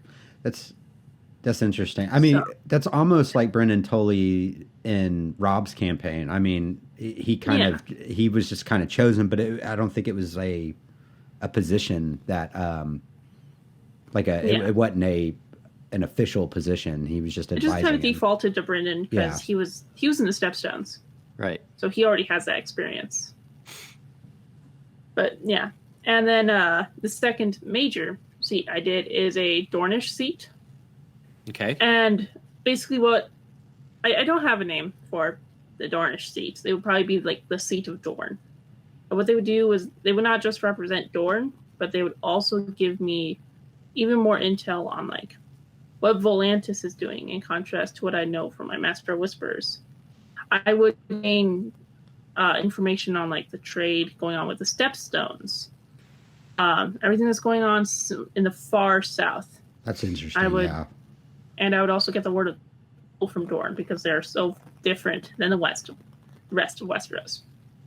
I like that. And I would choose Arianne Martell to be in this position because she was Castellan for Sunspear during the beginning of Feast for Crows and in A Storm of Swords before Doran gets back. And she seems to have done a pretty fine job with it. So she handles herself well. She knows about her status. She's really smart. And I feel like she'll be really good to have this representation. And speaking of representation, I went and chose certain characters from so I wanted to have each Lord Paramount to give me a representative to have in my court who can act as a connecting link between myself as king or my hand of king to that Lord Paramount. So I chose a few minor characters who would fit those roles. Did you want me to say them when sure, I tell you do you want me to say them now or when I discuss my Lord's Paramount? So you name Lord's Paramount too? Well, that's at the very end. Okay. Of the thing, isn't it? That's the last subject we have. Wardens, but it's interchangeable. Same thing. Yeah. Let's just wait. Let's wait on that. Yeah, we'll wait on that because I have a few. Okay. All right. Perfect.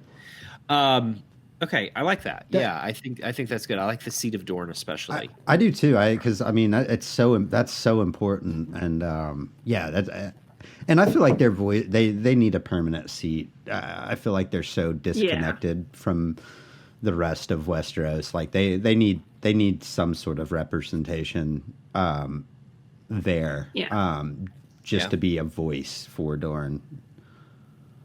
Stannis, Catelyn, and Arianne in the same room. All I'm saying.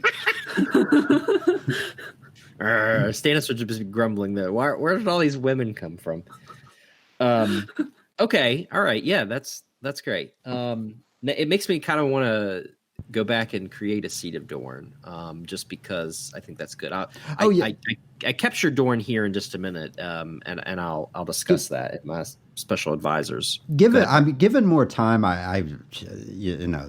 we'd probably make maybe not a I need a master of trade now. Yeah, it would definitely get expanded. I'd think the more we think about it. Yeah. Okay, so let's talk about some special advisors that you might include on your small council. These could be permanent seats if you see the need to have them, or I liked Micah's point about Master of War, that you don't want that to be permanent. You want that to be an office or a title that you appoint for special circumstances. So I'll just kind of talk about some of the special advisor roles that I created and who I put in those place. And kind of why. So first of all, I think the high towers are really important. And so I chose Leighton Hightower, but I could easily go with one of his sons for this position. And basically I kind of created a position called High Commissioner. And that person would be advising on a number of different fronts. But specifically, I chose the Hightowers because I want that intersection of the faith of the Citadel and of Old Town being Westeros's largest city. There's trading there. There's people from all over the world there. So I want to kind of capture the knowledge and influence and power that the High Towers have. Again, I'm thinking about balancing the board constantly, not just between me and my enemies, but between my loyal subjects. I don't want the Red Wines to ever get out of line, so I've got the High Towers. I don't want Asha to get out of line, or I don't want the Greyjoys to get out of line, so I have Asha, and I'll talk a little bit more about that when we get to our Warden positions. But yeah, so I created a High Commissioner position, and I would put the High Towers in that. Oh, nice. I also created the position called the Royal Planner. And I put one of my favorite minor characters in there. I put Anya Waynwood. I think that she's one of the Lords Declarant in the Vale. I'm lacking for representation of the Vale here. I think Anya Waynwood is preparing the Vale either for war or for winter or for a number of different things. I think she would make a very good royal planner. She is always prepping for something. She has a very air of nobility about her, where I think she would be able to walk right into the court of King's Landing and be respected and listened to. I also created a permanent women's court, and I put on that women's court. Obviously, they would advise on issues, gender issues. I put Sansa Stark. I put Arianne Martell. I put Marjorie Tyrell, Marcella Baratheon, and Miranda Royce. So what you're telling me is that you're keeping all of the female heirs in one place, just in case someone screws up and you can be like, hey. I'll shut that maiden vault. I will shut right now. Yes. The maiden vault, Travis. No. I mean, you definitely want, you want things to improve for women in Westeros, and I think they will by the end of the series. But, these 5 women, plus a number of others, I mean, the women's court should be looked upon as where any woman could come and air their grievances, ask for justice, ask for assistance, etc. But I would want them to, help me understand the plight of women in my kingdom and what we can do to improve that. Just 2 more positions that I would create as special advisors. I would name Jon Snow as my special envoy to the Free Folk.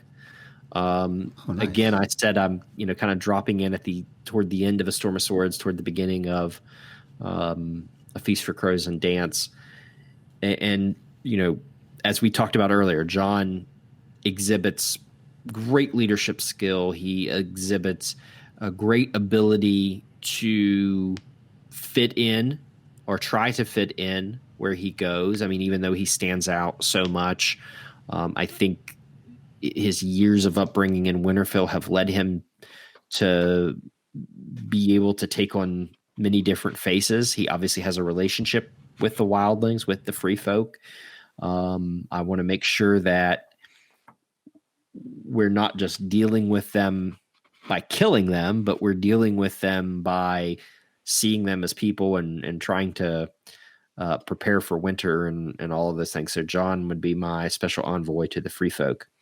And I might have him working in concert with Davos, to create a system of how they could resettle across Westeros. Maybe they take up some of these abandoned towns and cities across Westeros, or castles or whatever, just to begin to use the land again and stuff. I would also appoint Septon Merrybold as my special envoy to the Small Folk. Again, working with Davos to try and improve their lives and their conditions, and try to better understand how integral they are to everything in Westeros. And so, I tried with these special advisor roles to one, pull out areas that I hadn't had representation, but also to kind of think holistically about what could you actually do to improve Westeros. And so these are some of the positions I came up with. That's really cool because I mean, with a lot of the people I chose by proxy, they would maybe do some of these things, but I like how you made positions for. I think that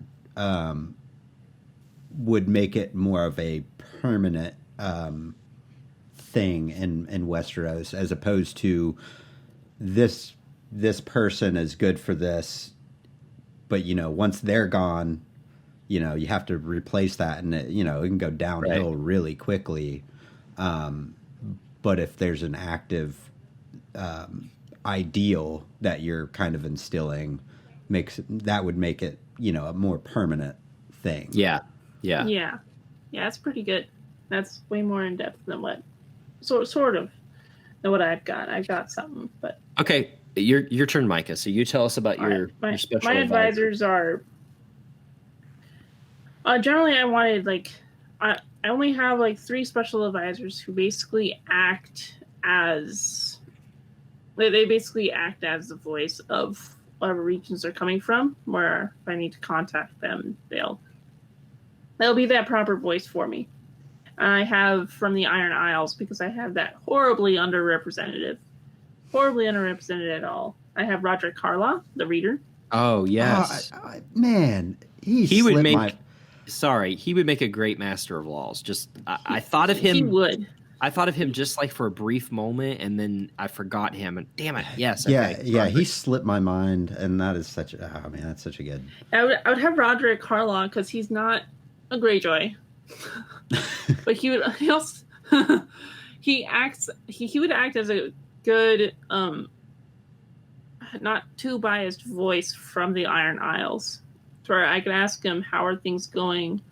What do you need to be done? What needs to be changed?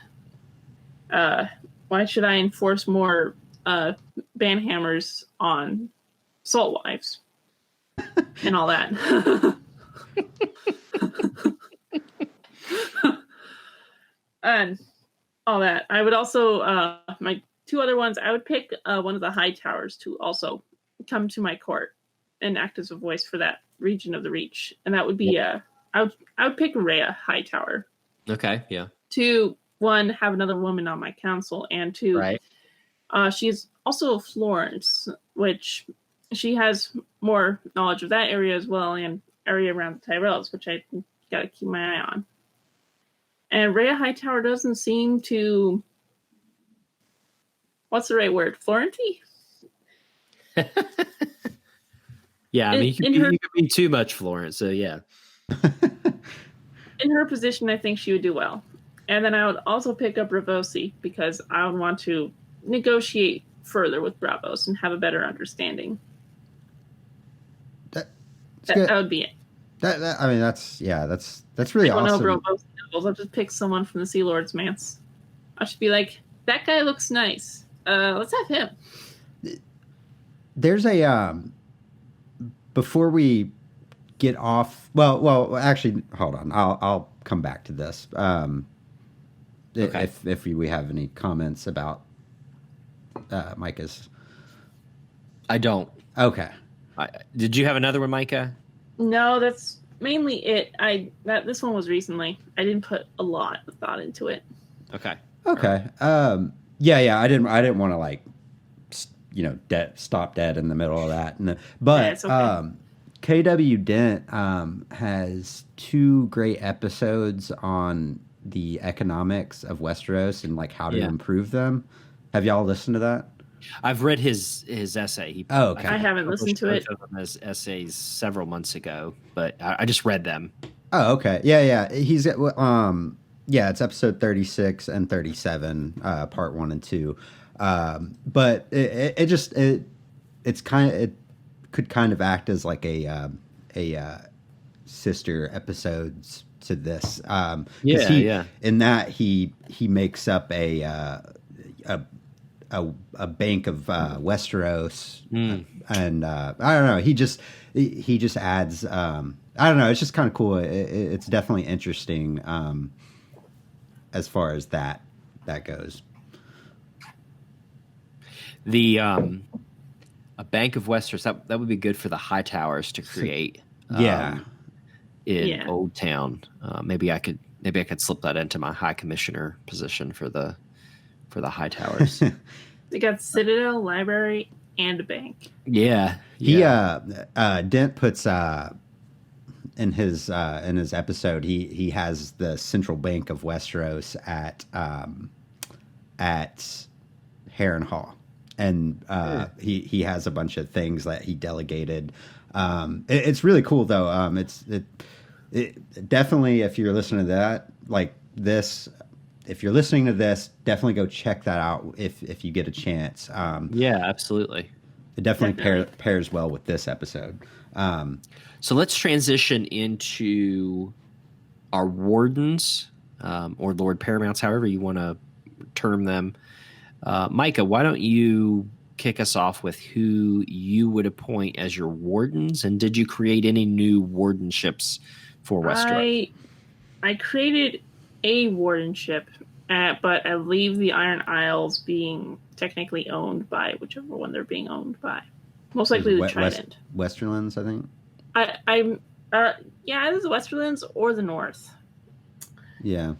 But so this is one that I had fun with.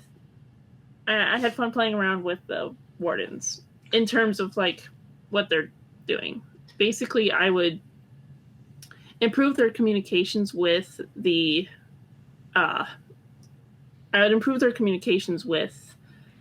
king and with King's Landing, especially from like the North and Dorne. So for my designated wardens or Lord Paramounts, I left the North to be ruled by Eddard Stark because if I'm in my clash, I might have to change that because he's kind of dead. It would be Rob. We'll just leave it with Rob. Yeah. That's I kind of had a hard time with the Warden of the North. I'm like, it's got to be it's got to be a Stark, but the Ned or the Rob, either one works. Okay. And then the South, the Warden of the South, which is of course the Reach and the Stormlands, but it could still be Mace Tyrell. He's fine. I've made peace with Westeros, and I don't have Varys to confuse matters. He's fine. Mace is fine. And then for the Vale, I would still have. I wrote down John Aaron, and then I made up my timeline. So, so it could be Rob and Aaron. And I would have Lysa still alive in this timeline. So, Bronzion Royce or Lady Anya can help be the regents. Yep. To sort of improvise. I changed up the West a little bit. In this timeline, Tywin and Kevan Lannister no longer have their office or position. All right. I kicked them out of the Lannister family and gave the heirship to Jenna. Oh, okay. And I did that one thing that they can do with, I think it's marital law, where Jenna gets to keep her Lannister name and Aemon goes to Lannister instead of Frey. There you go. She's the important one there, so Aemon can just kind of stick in the background and complain about bricks. So, and then I would also create a Warden of the Trident, since the Riverlands is kind of just smushed in between everything, but is so crucially important. So I want them to have their own separate thing, in which Dying Hoster is still Lord with Edmure as his heir. So we're looking good there. I thought about it. I ultimately didn't put it on the list, but yeah, I mean, Edmure would be good for the. Yeah, that's who I would pick. Edmure's good. And then since I'm increasing my communication with all my lords, each of them gets a representative to have permanently in my court to act as a link. So your wardens get to send a representative.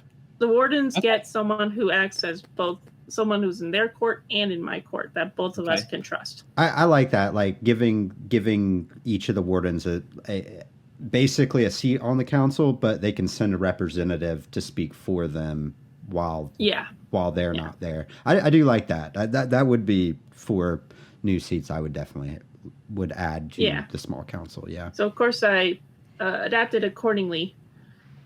From the west, I would have Roland Crakehall, the Lord of Crakehall, be the representative for Jenna Frey, because Jamie thinks he would make a good hand. So obviously he has good communication skills, a good sense of judgment, and if Tywin's not around, I think he can do some pretty good stuff as a communication link between me and Jenna.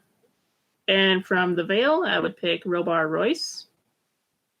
Just because Robar Royce is a pretty good dude. Faithful, trustworthy.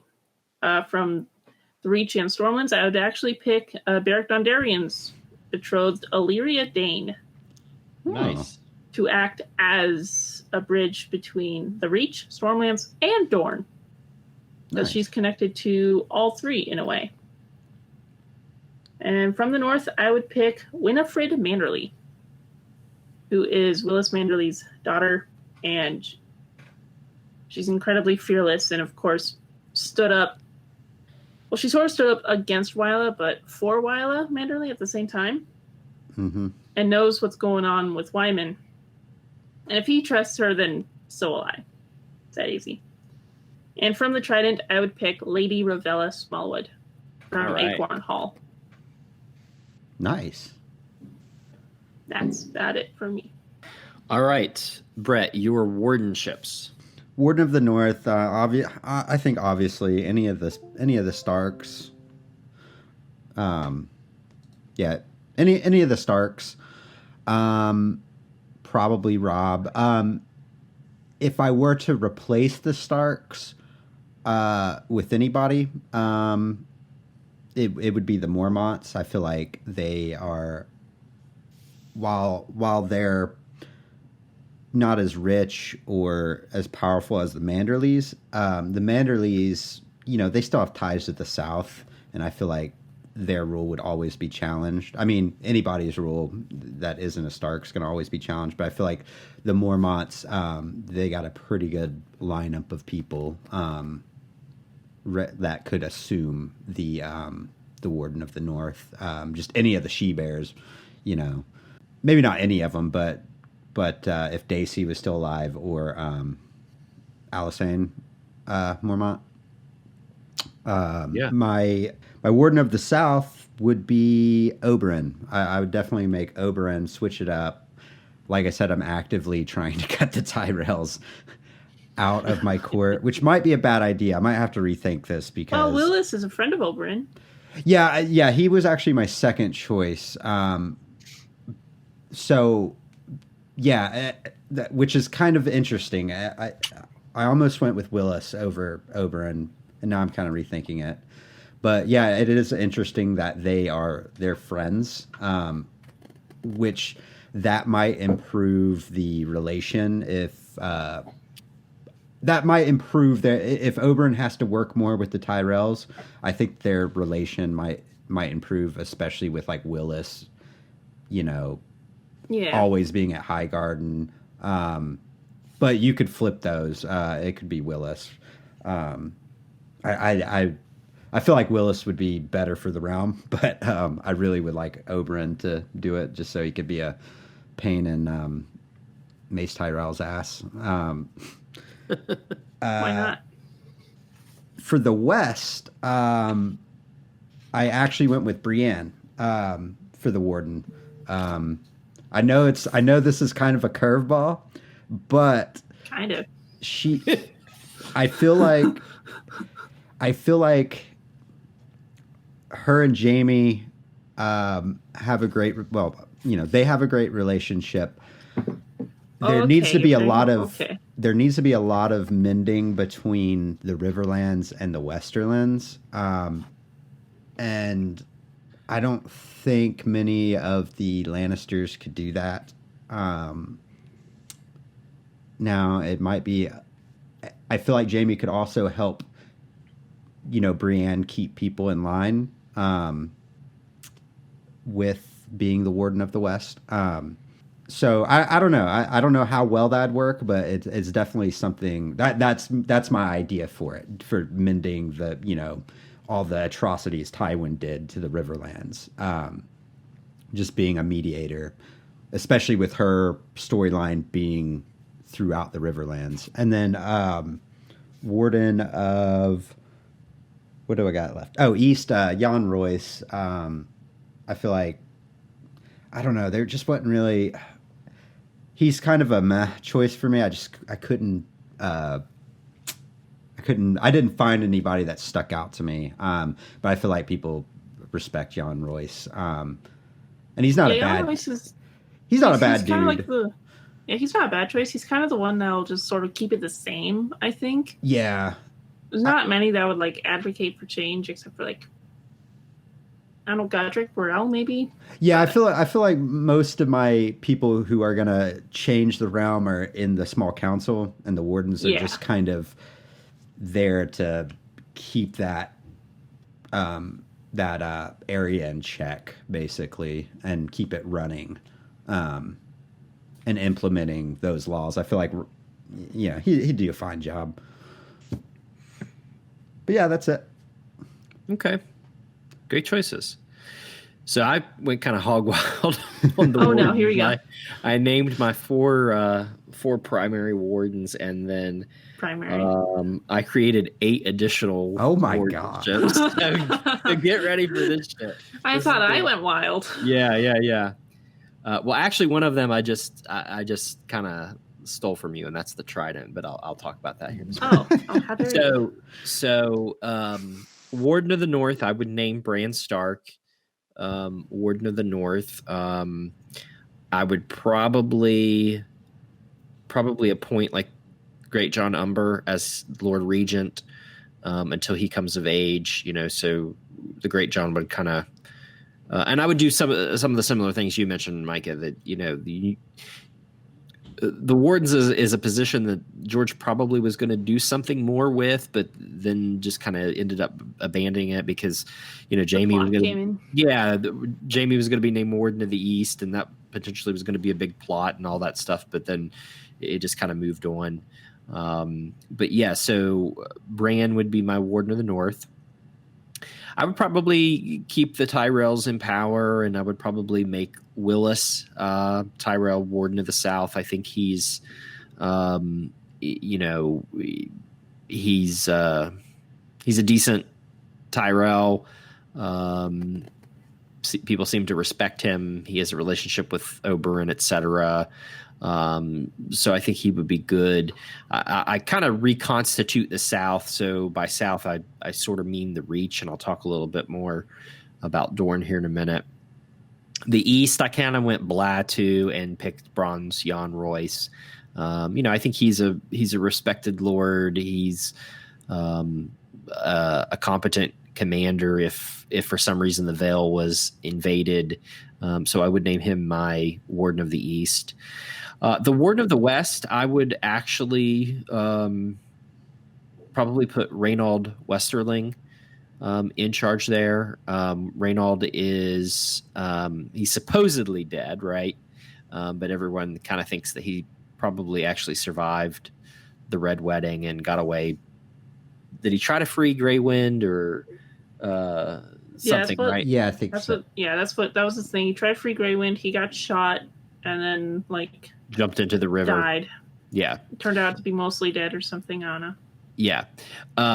So if he's alive, I would name him Warden of the West. I would tear down Lannister power, and I would give it to Reynold Westerling. I would make sure Sybil Spicer is out of the equation.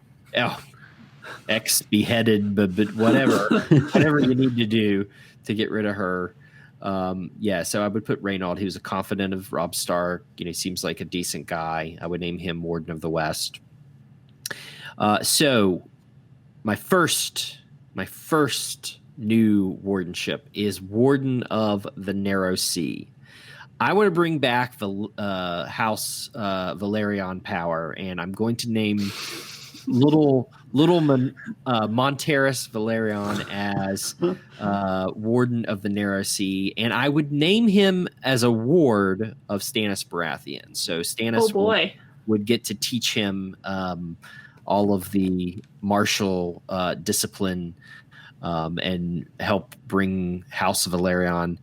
I'm just picturing Stannis and Storm when he's like, I gotta deal Monterus, and he's like a 6-year-old boy. Now he's got to take care of him, and he's just like, what the hell? He's just like grinding his teeth. Yeah, take that boy and teach him, or shut the fuck up.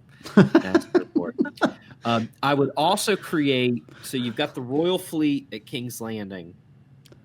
I would also create an eastern fleet, which would be stationed probably on Dragonstone, or near Dragonstone, and Driftmark and Dragonstone, all of that, Monterus would kind of oversee to an extent, with the protection of the Eastern Royal Fleet as Warden of the Narrow Sea. Then I would create a Warden of the Sunset Sea, and that would be Jason Mallister. I love the Mallisters. I think they're a really great noble house of Westeros. Jason seems like a really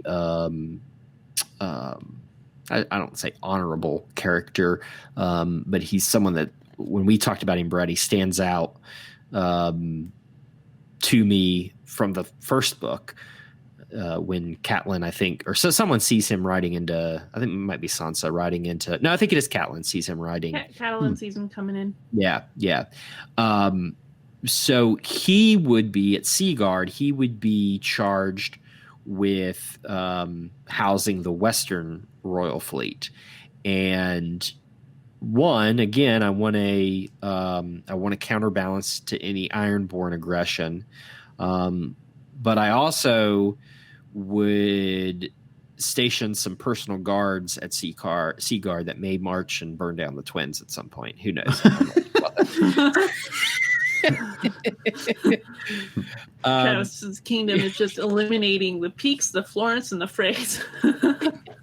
Don't forget the Boltons. Exactly.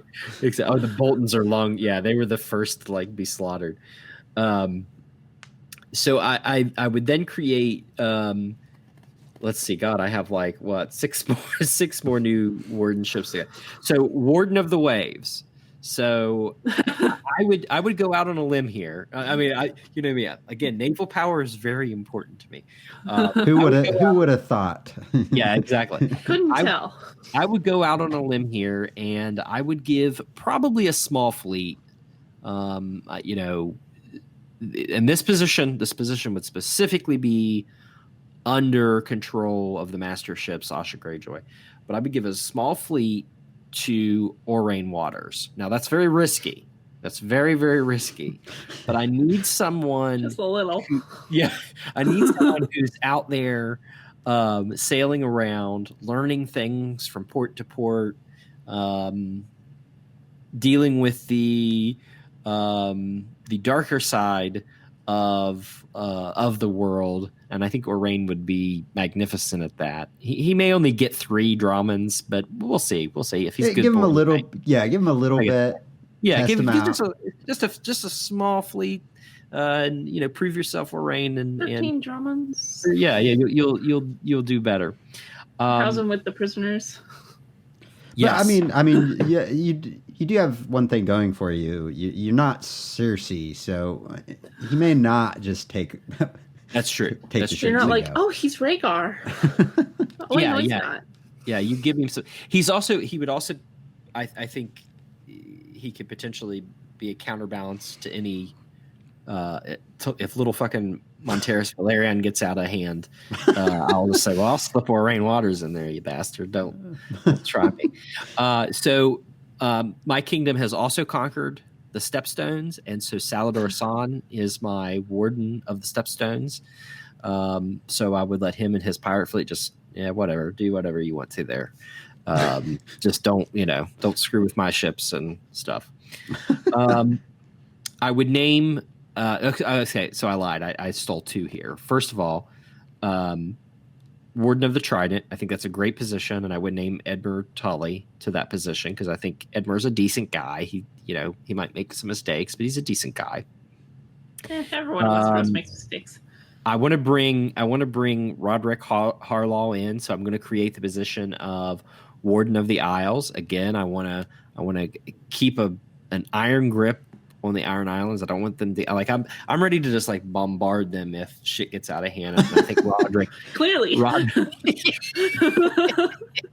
Roderick would be the best, my best man there. He would, he doesn't believe completely in what some of the old way is, so I think he would be the best person to help me figure out how to better control the Iron Islands. And then two more. I would create the Warden of the Storm. That would be, some of the Stormlands and the Marcher areas, etc. I would name Sir Roland Storm, the bastard of Nightsong, as my Warden of the Storm. And then I would create the Warden of the Sands, and that person would be Anders Ironwood. I think he's a great character, and I want to make sure the Martells know that I mean business as well. So those are my wardenships. I feel like I have like the biggest bureaucracy. Your kingdom is it's I will ally with you, but you will not mess with me. Yeah. I feel like my kingdom falls apart first. It depends on how effective. Won't last past my reign. Well, it depends on how effective the bureaucracy is that Travis has just made. If it's effective, it'll outlast. Everyone might also hate you. So. Yeah. Oh shit. But I do like your checks and balances though. That's really neat. I definitely didn't think that much about it when I was doing it. I'm like halfway between Brett and Travis. Yeah, because when I named Oberyn, Warden of the South, I had it in mind to bring the Dornish in because I didn't put them on the small council. Right. But I do like the idea now of all the wardens get a seat. And he's friends with Willis now, so the Tyrells, while Mace might take it as an insult, screw him, he really can't do anything about it, and then using the Lannisters as a power to balance them out. So yeah. I think it was Micah at the beginning of this was like, "Oh, this episode won't take that long," and I was like, looking at my list, like, "Oh, this is gonna take." I was just thinking, like, 15 minutes ago, I'm like, I said that one thing. I should not have said that one thing. You shouldn't have. Here we are, 2 hours later. This is. It's been a while since we've had a really long episode like this. It is, yeah.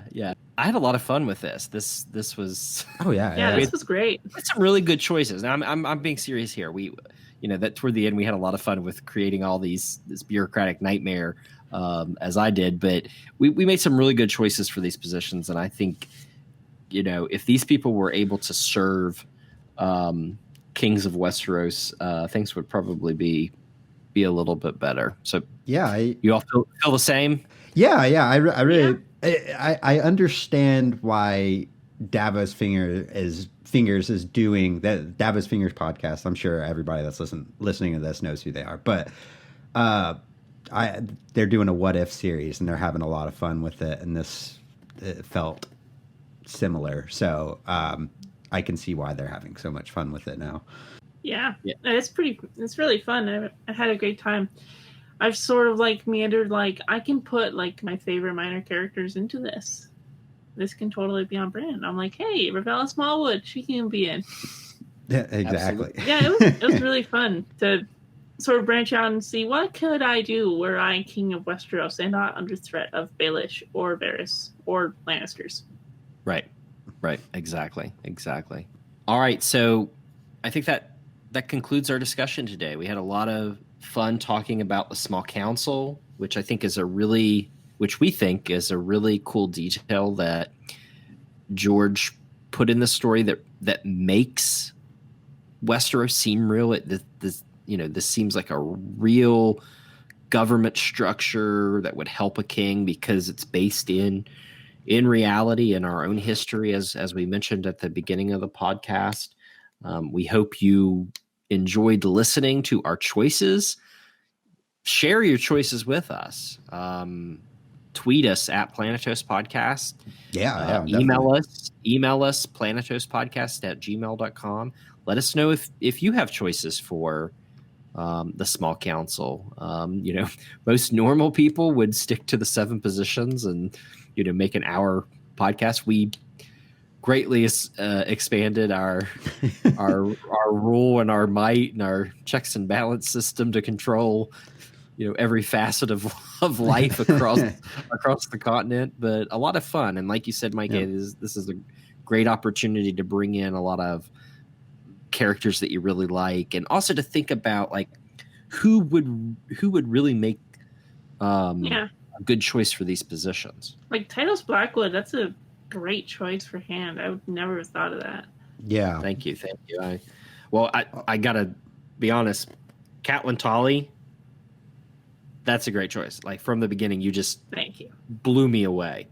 And Brendan Tully, Master of War, again blew me. Like these are just positions. These are things that I knew Barbary Dustin would blow you all away. I knew that one for sure. I knew. I've got at least one that they'll be like, oh fuck, okay, all right. Yeah, I loved all these choices. And it definitely. I don't know. Yeah, it definitely has me thinking, and we could, I could probably invent 100 new positions, and after a while, the more you think about it, give me a month. There's no small council. There's a courthouse. Yeah, exactly. There's a great council. Great council. It's no longer small. It's the great council. Okay, so thank you to everyone out there. Thank you for listening. If you could, please rate and review us on iTunes. Follow us on Twitter at Planetos Podcast. Check us out on Facebook, Instagram, YouTube.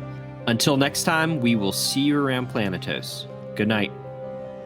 Good night, everybody. And go check out KW Dent's economic series on SoundCloud. The Blood of the Podcast. Yeah, we'll put a link in it.